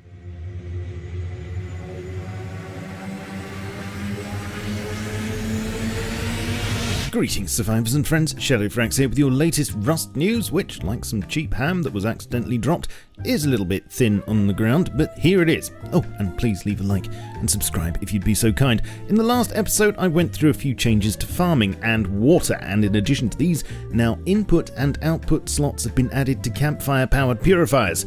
Fluid switches also now have inputs to switch them on and off. As well as this, hardiness genes on plants now boost their temperature happiness, presumably making them more tolerant of colder biomes. And congratulations to everyone who spotted the deliberate mistake in last week's video. I stole a 0 and hid it in a crate somewhere, because water jugs actually will now hold 5 litres rather than 500 ml as stated. Slap wrist. Over on Staging Branch, if you fire it up, you'll notice that there's a new splash screen showing off the new Face Punch logo, now with less punch and more face. So glad I got that merch with the old one on now. Could be worth something one day. Use code Shadowfrax on the store for 10% off. And in works in progress, there are still a ton of commits relating to modular cars, including one that shows they'll be able to spawn on road and roadside topologies, although that's not to say that's the only place you'll find them. Also, in the commits over the last few days, some rather intriguing new features are being mentioned. First of all, as I briefly touched on in the last episode, a new branch called Voice Props is being worked on. There was mention of cassettes, and now a radio, which you may remember a very, very old concept of back in the day. Here's a more recent batch of concepts though, which were produced around the time of the Instrument DLC, and which eventually led to this model being created. Along with this, support for Shoutcast is apparently being experimented with, which is an online radio station broadcasting service. There's also mention of an allow internet streams convar to disable streams and replace them with copyright-safe content. What fresh madness will this lead to, and exactly what functionality will it give us? I'll have to let you know when I get the signal, so stay tuned for more info. Also interesting to note is another branch entitled Mixing Table, and this is currently shrouded in vagueness, so exactly what will be mixed on the table is very much to be confirmed. Will it be substances, sounds, or pie fillings? Again, I'll have to let you know when it becomes more solid. Something solid I do have to show you though is some of the latest work on the update to building blocks. First of all, conditional models, as you can see here, that will affect the appearance of corners, for one thing, and make wooden bases look much more cabiny. And lastly, a look at the upcoming ramp block, designed with modular vehicle access and I guess potential stunts in mind. These will sit on the ground and foundations at a much shallower angle than foundation stairs, and appear to be a quarter block high each at the moment, so you'll need a good run up in front of your garage. I stream various things on Twitch 3 times a week. I'm saying that now because a lot of you still don't know this, it seems. Link down below. Also, you can keep up to date with my content on Twitter, Facebook, Discord, and my Steam group, so join me there. Let me know your thoughts on this week's news, but in the meantime, keep calm and stay rusty. Cheerio. All right, we thank Shadowfrax as always for his update. Brian, this is by far the most exciting feature I think Rust is ever included. Now, Shadowfrax, he's a smart man. He knows his stuff. He's a little off base, though, about the radio functionality. So Shoutcast is not something that just online radio uses, but really any radio station. Shoutcast and Icecast are the two main open source protocols that are used to stream audio online. If you go to a radio station website or you have an app for a radio station, like your local music station or whatever, that is most likely using Shoutcast on the back end. It's a relay service. The radio station streams to Shoutcast, Shoutcast relays it to you. Same thing with Icecast. It's the same thing. So, and you and I have both run these type of radio stations as well. I do. So I run one right now. Yes. You're running one now. I run one, and I've run them for years in the past. Yes. And so it'd be something that would be really easy. Even if you could put on a website and have kind of like a Rust themed radio station that people could add to their own stations. Yes. Brian. Yes. Guess what we're going to do? What are we going to do? We're creating an Infection Podcast Icecast server. I'll set it up. We'll loop the show. You can literally play that in the game. We will be in Rust. I've got a Shoutcast server. We can stream anything we want to it. Okay. Let me bring that idea in a little bit. Okay. How about whoa. Okay. Not just playing our normal episodes, because you don't want the same episode on loop. But if we could have one where we have like a short little kind of like fake radio station thing that we do, like a short 15-minute thing that gets mixed in with various music and other things that we add in there. Well, you can't do music. And you have to offer have licensing for music. There's a lot of open source music you could find some decent stuff for. So are you saying that, Brian, we are going to start... Because I ran a radio station that played all open source music. And do you still have a lot of that music? I have access to it, yes. Great. So maybe we should start... We're going to start an Infection Podcast Rust radio station. And then and offer it to people in Rust to put on their stations. Yeah, of course Brian wins, Nisco, because I'm an idiot. Brian's always great. Nevertheless, Infection Podcast will be a staple of this radio station. I can guarantee you that. Oh, yes. And hopefully we'll make it into the base game. Well, we will. We will literally be in the game. This will be the first time that we've ever been in a video. But we need to get it to where they put us into the official servers. Yeah. We'll become such a staple of Rust radio that they're like, we need you in the regular game. We'll give you money if we can use this. Okay. All right, here we go. We're talking with Brian Aldridge now about all the great features that we are adding to the radio element of the show. I'm afraid to turn one of the knobs on my thing and mess everything up. So the HF detail knob is the one you'd want to turn, but it's the green knob. But mine's not the. I have the DBX, so do I. But it's all right. Epic's Game Bucks drawing up. Yeah, I mean, hey, they took their tumble with Google Play, so. Brian and I've got to make up our revenue elsewhere. I do want to mention for those people, like we do Amazon affiliate linking. Oh, yeah. Amazon has cut the percentage that they give to people down to like 1%. Huh. So there's no money in affiliate linking anymore. So much for these large companies like YouTube and Amazon and Google helping out during the coronavirus pandemic. More like YouTube is still shafting their creators, and now Amazon is too. Wow. Yeah. So, good thing we don't live off Amazon. It's like 1 point. It's like 1 point something %. Yeah. I mean, I was thinking if like that's what we had kind of hedged all our bets on, you can't make anything off of 1%. Yeah. Brian would be on OnlyFans. Yeah. No. I'll skip that for now. So that is El Rusto. We do need to talk about PUBG because last week we ran a little long, knowing they were going to do an update. Yeah. Yep. So we've got a large update here, Brian. This is their update 7. I didn't 7.1. I didn't realize there was 2 videos here. Okay, so the second video is purely gameplay with like music and stuff. It's not really a trailer. We can show if we're going to talk. You can play it in the background. Okay. Well, then that's the first one is really important. So let me get that squared away while you set this up for us. All right. So this is the 7.1 patch. They did do some pretty big updates in this. Now they did this in multiple segments.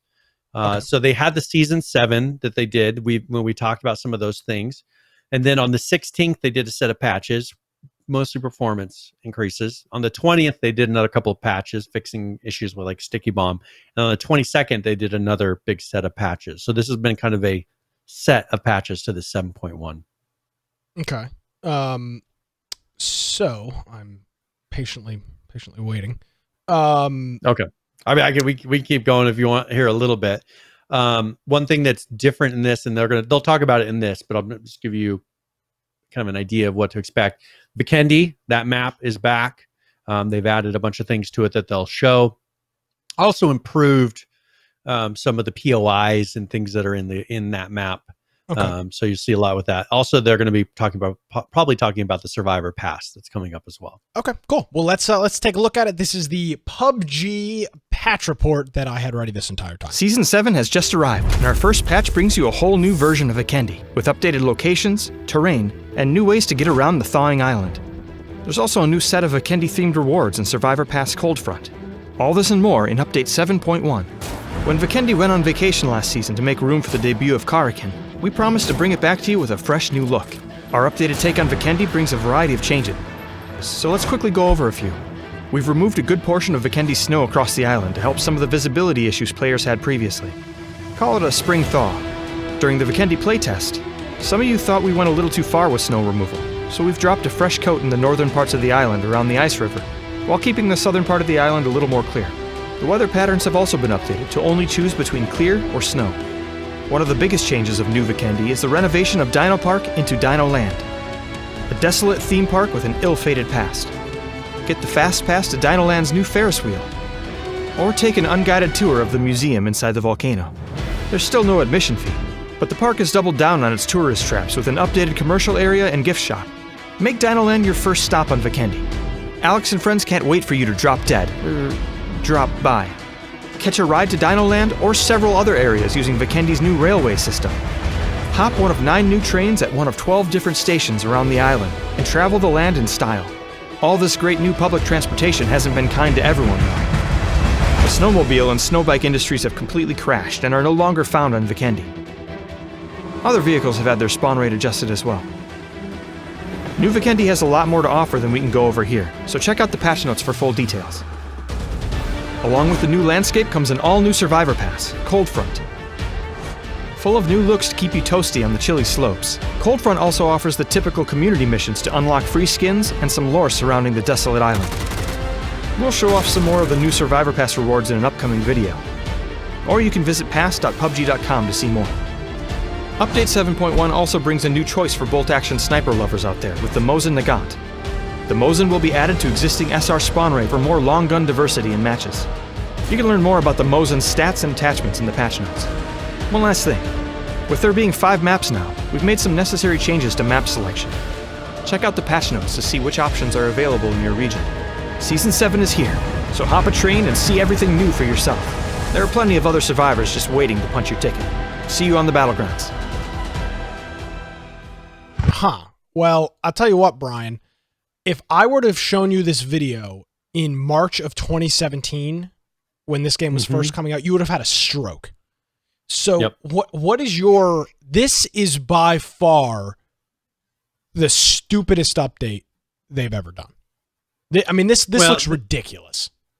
So one thing most people know, and we've talked, Brendan isn't really with this anymore. No, correct. I don't know if you noticed, and he did promise us that they would keep things somewhat realistic, right? I mean, this is ridiculous. And now it's gone to another stage to where now either people are running around in full costumes, like dinosaur costumes, and it's not at all. Yeah, you can see her on the screen. It's gone to the more cartoony, but hey, very few games actually have stayed as more of a survival game or a realistic, gritty game anymore. Everything's kind of turning to this because they make money on skins. This is something that we talked about early on. How are they going to make their money? It's on skins, and people want silly, ridiculous skins like what you're seeing on the screen right now. This is H1Z1. Well, okay, I disagree with you on that. It's not H1Z1. Let me tell you right there. That picture could roll back. That was H1Z1 right there. Okay. All right. Look. Well, okay, but here's the thing. H1Z1 was a disaster. This is not H1Z1, Brian. I'm not saying, but I'm saying the outfits, the way that the outfits changed over time. This is Fortnite. This is Fortnite. This is it. And here's the thing, Brian.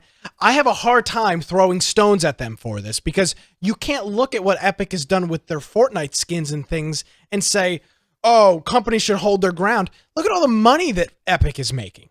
Mm-hmm. I mean, most people want this. Yes, and unfortunate. Now, here's the thing. Here's the argument I make to you, Brian.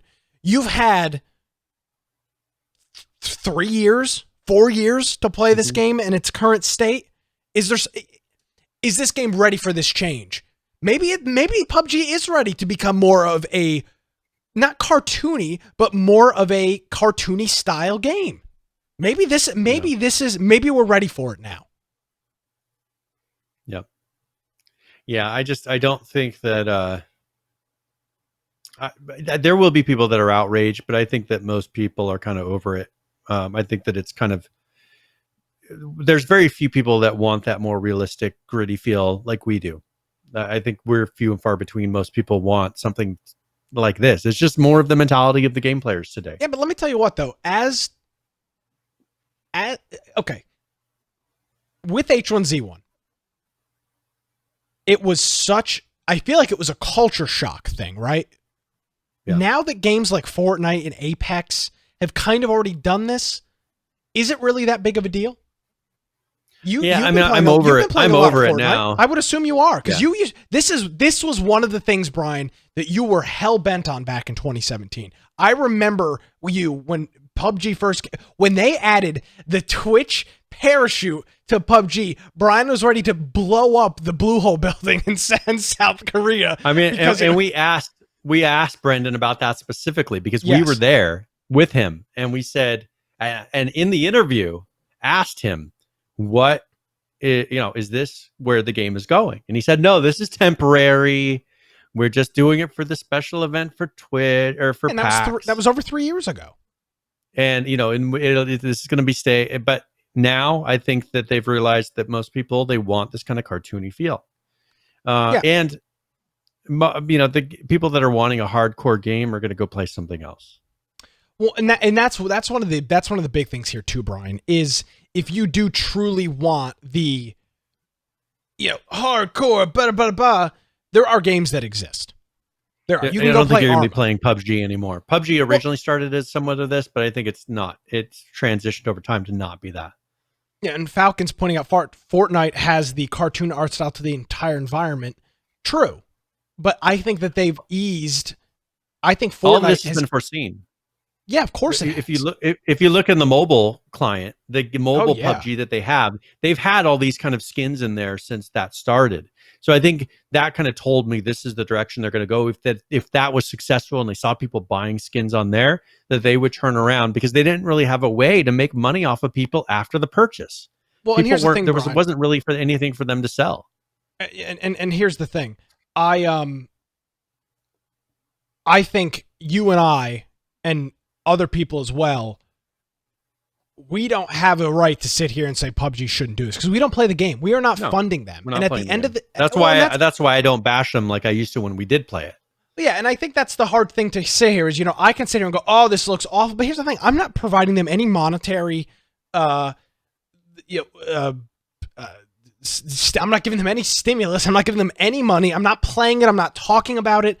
Like, I've got no interest in it. So at this point in time, I really cannot sit here and throw stones. I'm a total jerk if I'm going to sit here and say they shouldn't do this for me, the player that doesn't play.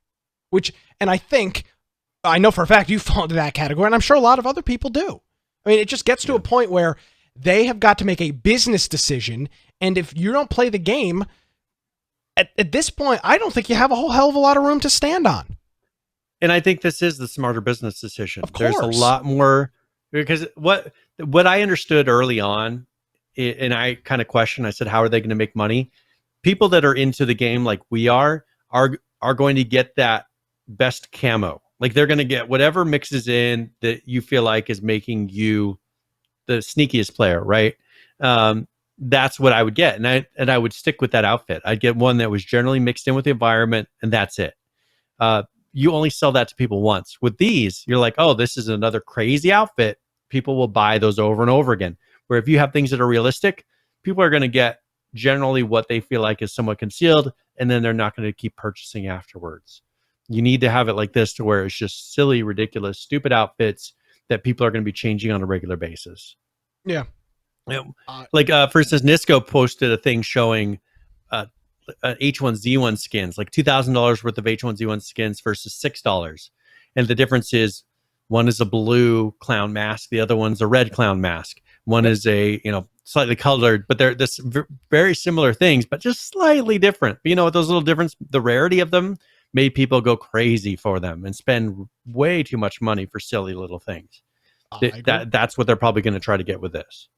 People pay money because, that's different. No one has that yet. I'm going to be one of the people that have that. That's what they want to be. Yeah, 100%. 100%. So, rip PUBG. I do think that I do think that the environment looks better. I do think that they've gone through as far as the map and the layout. I think that they are improving that. But I think that the skins are kind of their own thing. There's a time and place, Brian. Mm-hmm. And I think that they have gotten to that time and place that this now makes sense. Yep. This game has been out for almost 4 years. And I think that they're probably trying to get back into profitability with the American market because, as we spoke about last week, we talked a lot about how China may be a very fluctuating market. They are realizing that they can't rely on the China money, and so they're like, we've got to start doing things to make money in the United States, and this is one way to do it. Yeah, and Nisco puts out an interesting point. The gaming industry should learn clown skins is not the things that we want. Yeah, but we don't play the game anyway. I mean, that's but the there's thing lots here. if they're going for the younger kids, like not even for the younger Fortnite kids. crowd, I mean, but I'm saying if they're edging down towards the Fortnite age, they've got to start doing this kind of stuff. I cannot sit here in good faith criticize them for this. I do not. I have literally not played this game in over a year. It may have been longer, maybe a year and a half. Yeah. I can't sit here. I cannot sit here and say they should not do this. This is not what we want. Who the hell am I? Who the hell are you, Brian? You can't sit here and say the community want that. You don't play the game, and neither do I. Yep. And I don't know anybody that plays this game. And I've never, beyond my original purchase, put additional money to the company. Exactly. So I cannot sit here and say that PUBG is in the wrong on this. Now, is it the best look for the game? Probably not. But at the end of the day, I'm not funding the development, so they've got to fund the development. And if they're funding the development means adding an amusement park map, it is what it is. Yeah. And that's fine with me. Whatever is going to keep them able to operate, and personally, if they can kind of back away from being beholden to China and this is how they do it, I'm all for that. I'd rather, because I'd hate to see the whole game crumble like H1Z1 did because of something like that. And if this is what they need to do to keep it relevant and alive, then go for it. And without selling out to China. Exactly. Agree completely. So cool stuff coming up for PUBG, big update, and maybe a turning point, Brian. Maybe this is a revitalization of PUBG. We'll find out. Yeah, because they've got to make it is a certain type of a look that I think kind of up into this point, I think it's been a look that kind of turns younger players away. That kind of more realistic, gritty look like we're used to. I think that a cartoony look is going to make younger people look at it and say, okay, yeah, I'll try it. Where they wouldn't try PUBG as it was. Yeah, agreed. Is PUBG free? No. Okay. I don't think it is. I'll double check, but I am pretty sure.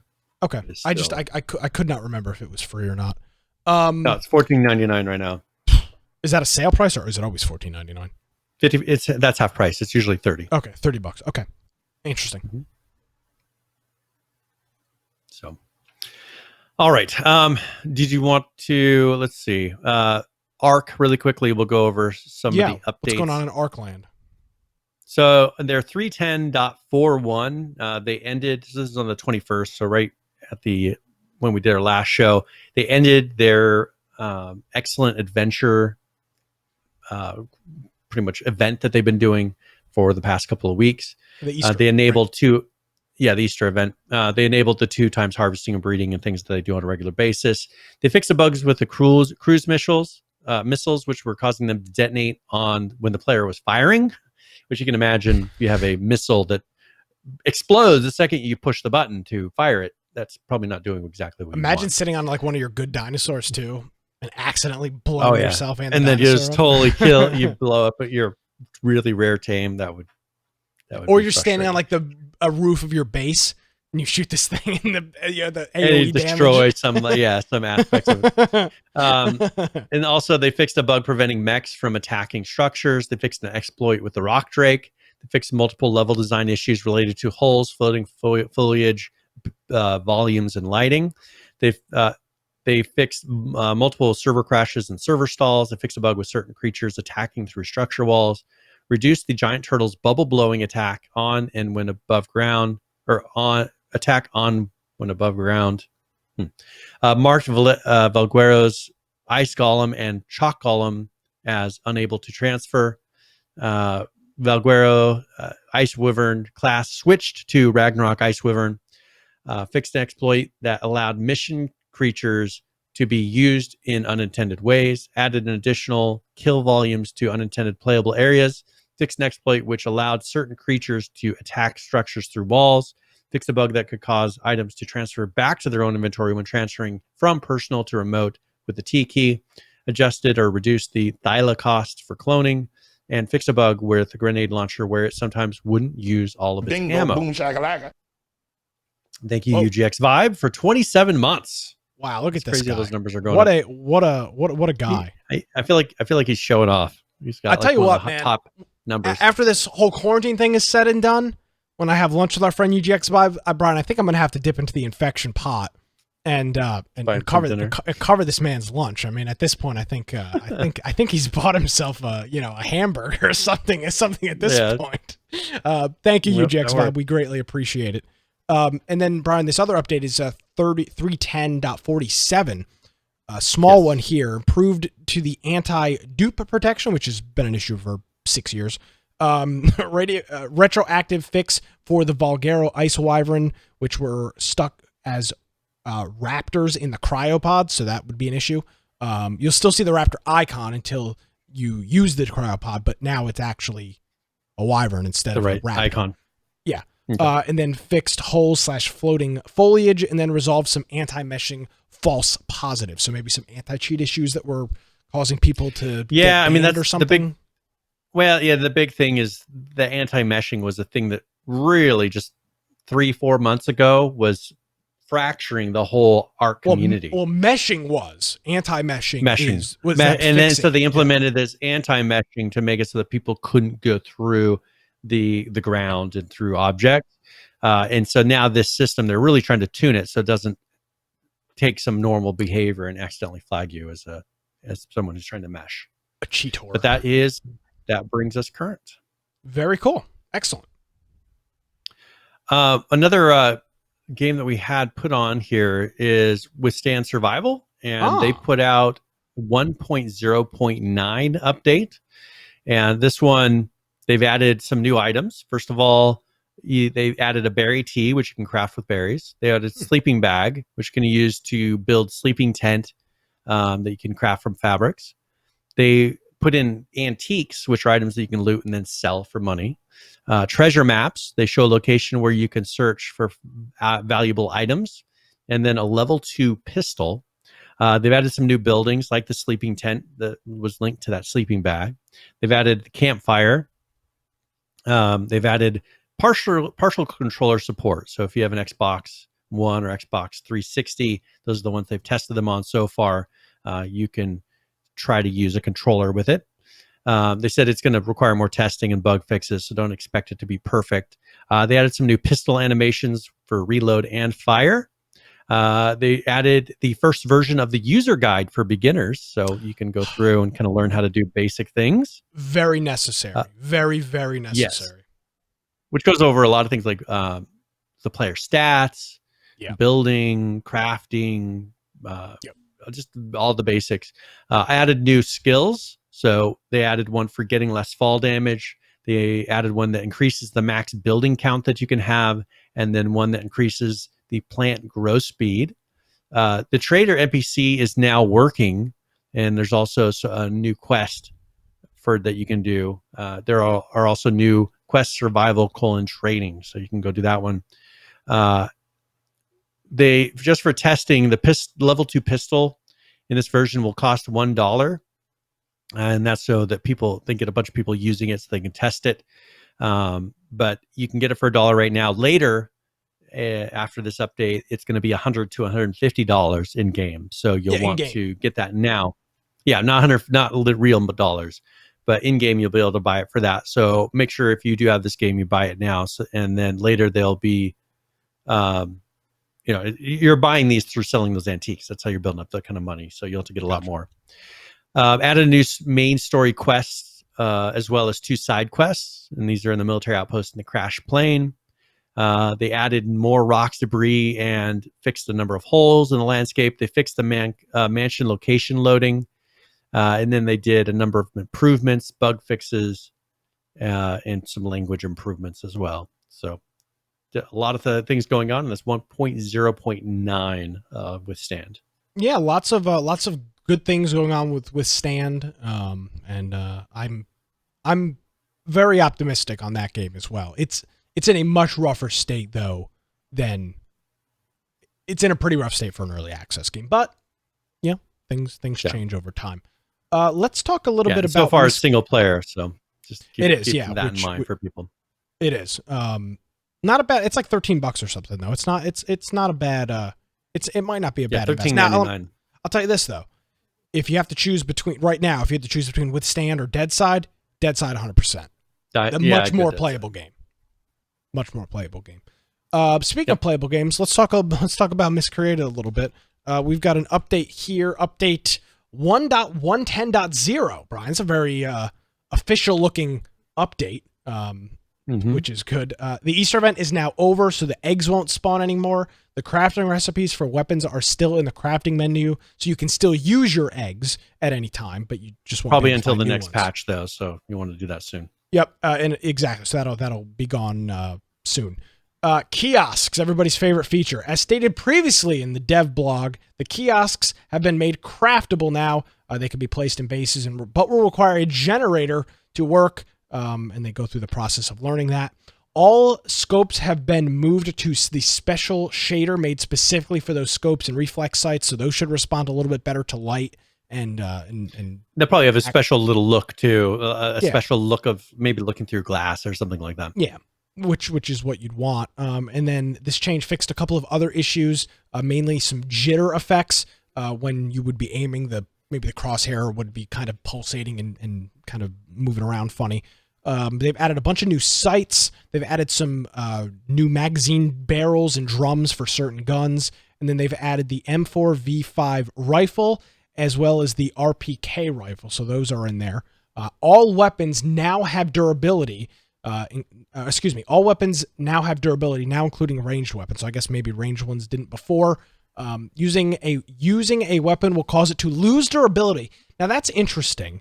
I wonder what that rate is going to look like. And once a weapon is broken, it will show red in the player's inventory and you won't be able to use it until it is repaired.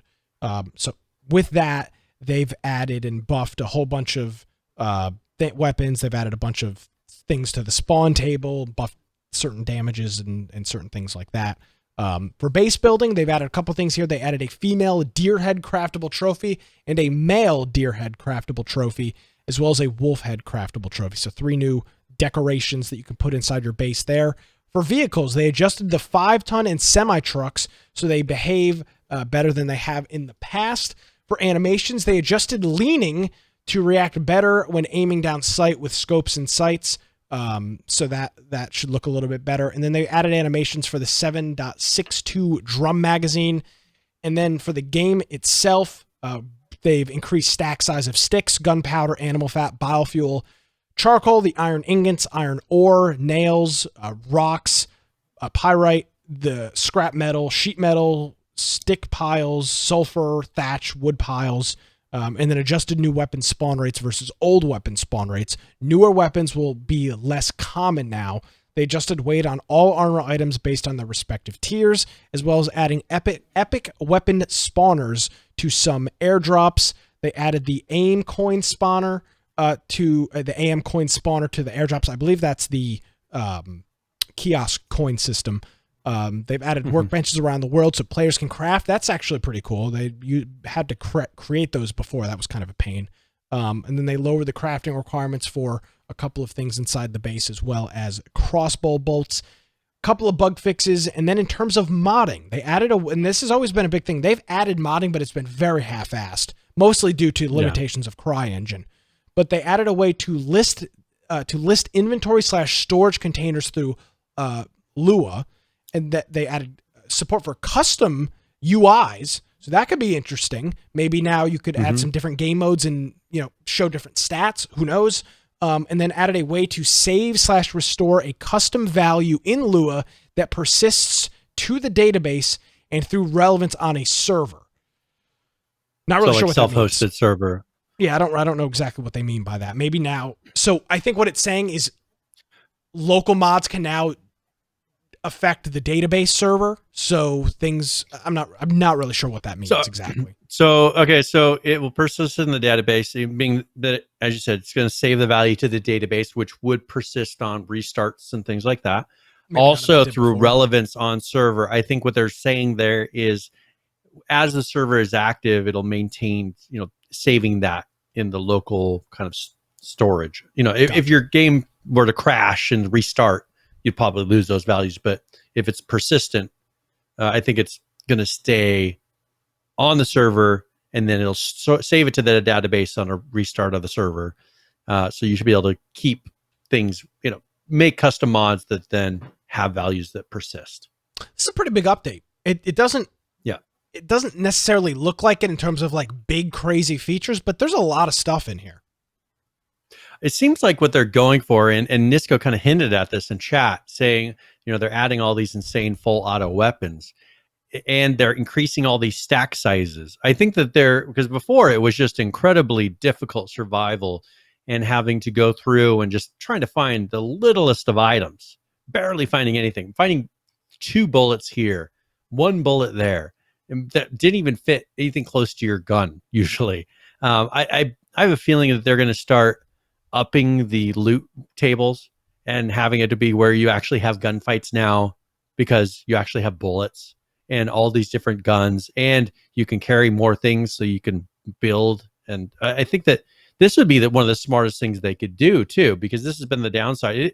Sure, it's a hardcore survival game, but it's to the point of where you can't even really enjoy the game to its fullest because it's so limited. Like, they need to just loosen up a little bit, and all these things are kind of indicating to me that they are kind of upping those a bit. Yeah. So that is Miscreated. Cool stuff from them. Let's quickly talk about Jaws of Extinction, Brian. They've got alpha version 0.2.25.0.a out. I know that a lot of people have been waiting for this one. A couple of things that they've worked on here. They've improved the character's ability to climb on building parts such as foundations. Players can no longer change view modes, first and third person, while climbing a ladder. Maybe you could do some glitching things if you were able to change your view mode. I don't know if you could like see through a building or something like that. Added illumination to the tip of the burning fire arrows. Increased accuracy of steel arrows. Energy drain now naturally depletes slowly. The rate of depletion increases while stamina is regenerating. So after you run, your energy drain will go down as the stamina builds back up. And the energy no longer only depletes when stamina is at 0. So that means energy drain is going to be higher, which means you will need to likely hydrate and eat at a much more rapid pace than prior. And then hunger is now directly affected by energy and stamina being used. So they've made a huge balance there, appears, to the food and drink system.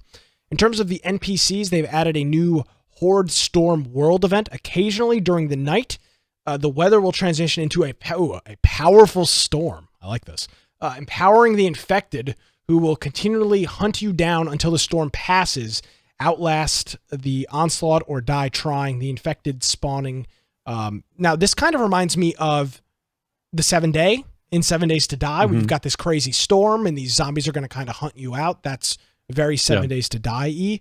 I like the Blood Moon and all that. Yeah, I hope it's not too... Yeah, this shouldn't happen every other night. Like, this should be like maybe once in a day that you play this happens. You don't want this all the time. Improved NPC's ability to navigate player-built structures by climbing. That's not good for us. And hazmat NPCs now drop loot bags, mostly containing health and ammo-related items. So that's what they've done on the NPC front. On the trading front, the traders will no longer refuse to sell items to players until... Traders will no longer refuse to sell items to players until their integrity system is fully implemented. So they've gotten rid of that for right now. Traders stock quality has been tweaked to poor, common, and uncommon. Items now have a 100% stock chance, a rare 90% chance, an epic 80% chance, and a legendary items have a 50% chance of being stocked in the store. So that's how that's going to work.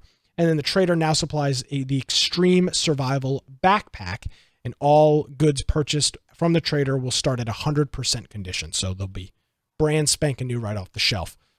Items, they've done a whole bunch of different things with the houses and possible spawn locations in terms of those houses and where things spawn and don't spawn. Inside of that, redesigned the loot bag item spawn system to be more efficient. That backpack that they added, it can now be repaired. Player building structures. Plyboard building parts now require plywood boards to craft in addition to the original resources, so you have to do some other things there. Added a smithy workstation to the build menu.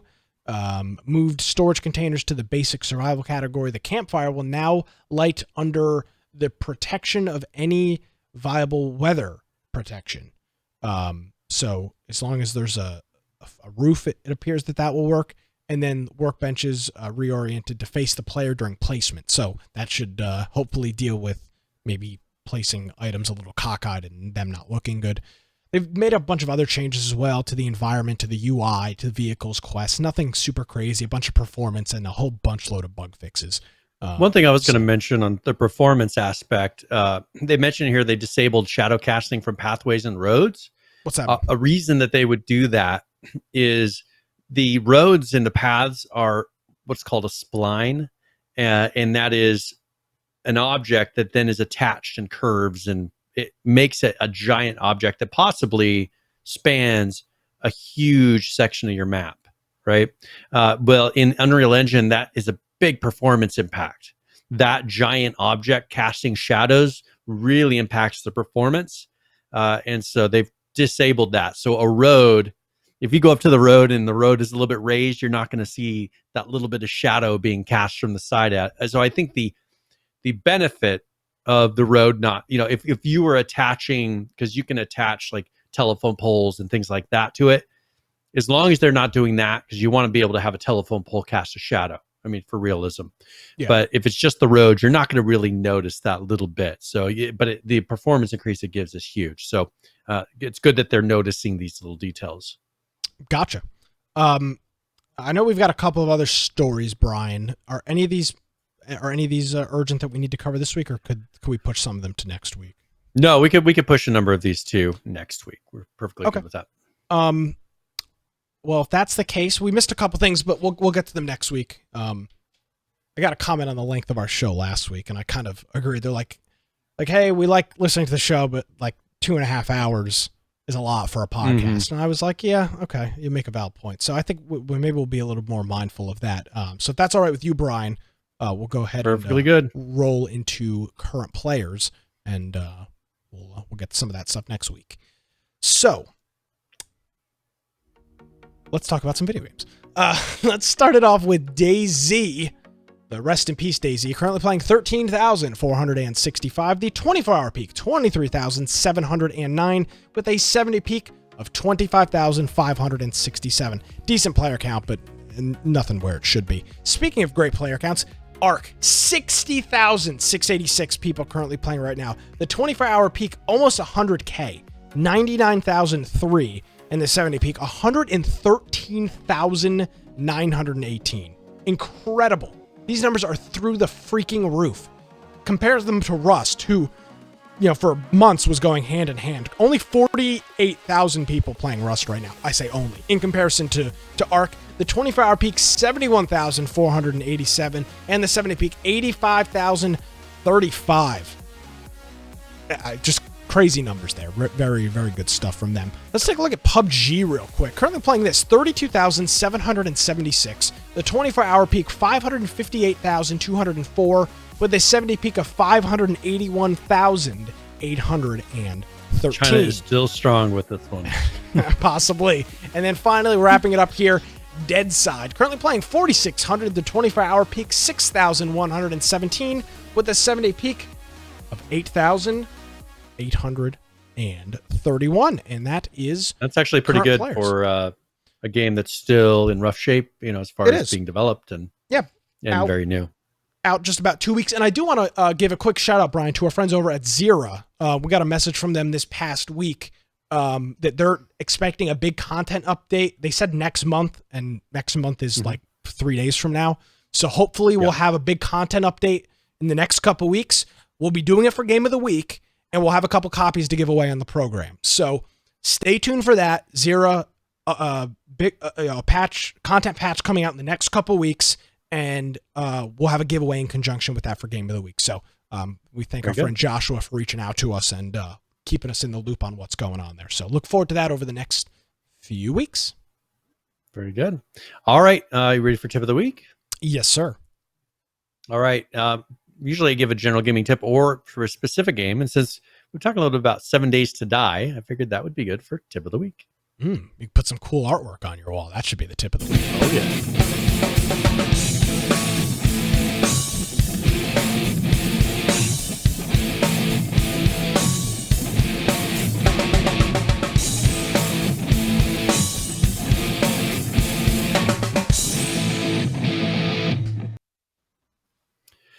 Well, in 7 Days to Die, one thing for people that haven't played it a lot, you want to loot pretty much everything in the game. In this one, even items that don't seem to have an immediate value, if anything, they can be broken down for materials later in the game, and you can get resources from those. There are very few lootable items that don't have a use in this game. Most things are used somehow in crafting or something else. And as I said, later you'll be able to create a machine that will break them down into the base components if you want to craft something else. Also, it's worth creating more loot chests and saving up. When we do our bases, we just have tons of loot chests and we categorize the loot, as far as putting certain things because they stack pretty high. But it is worth creating more loot chests and saving all those things because most likely you will use them later in the game. Quests are an excellent way to be able to get some of the higher tiered loot items, maybe something that you don't have the ability to craft yet or is a rare item, maybe a weapon that does more damage. So if you can go pick up those quests from the trader, you complete the quest, return it, and then it'll give you an option a lot of times of various items that you can pick from as a reward. And those things can really help you progress in the game. Sometimes you'll get like a melee type of a hammer or something that does a lot of damage, but to craft that, the amount of points and things you'd have to do to be able to craft that similar item are kind of ridiculous, but you can get them pretty quickly by doing a few quests. So that's a good way to get started in the game, get yourself geared up and competing against other people, and that is tip of the week.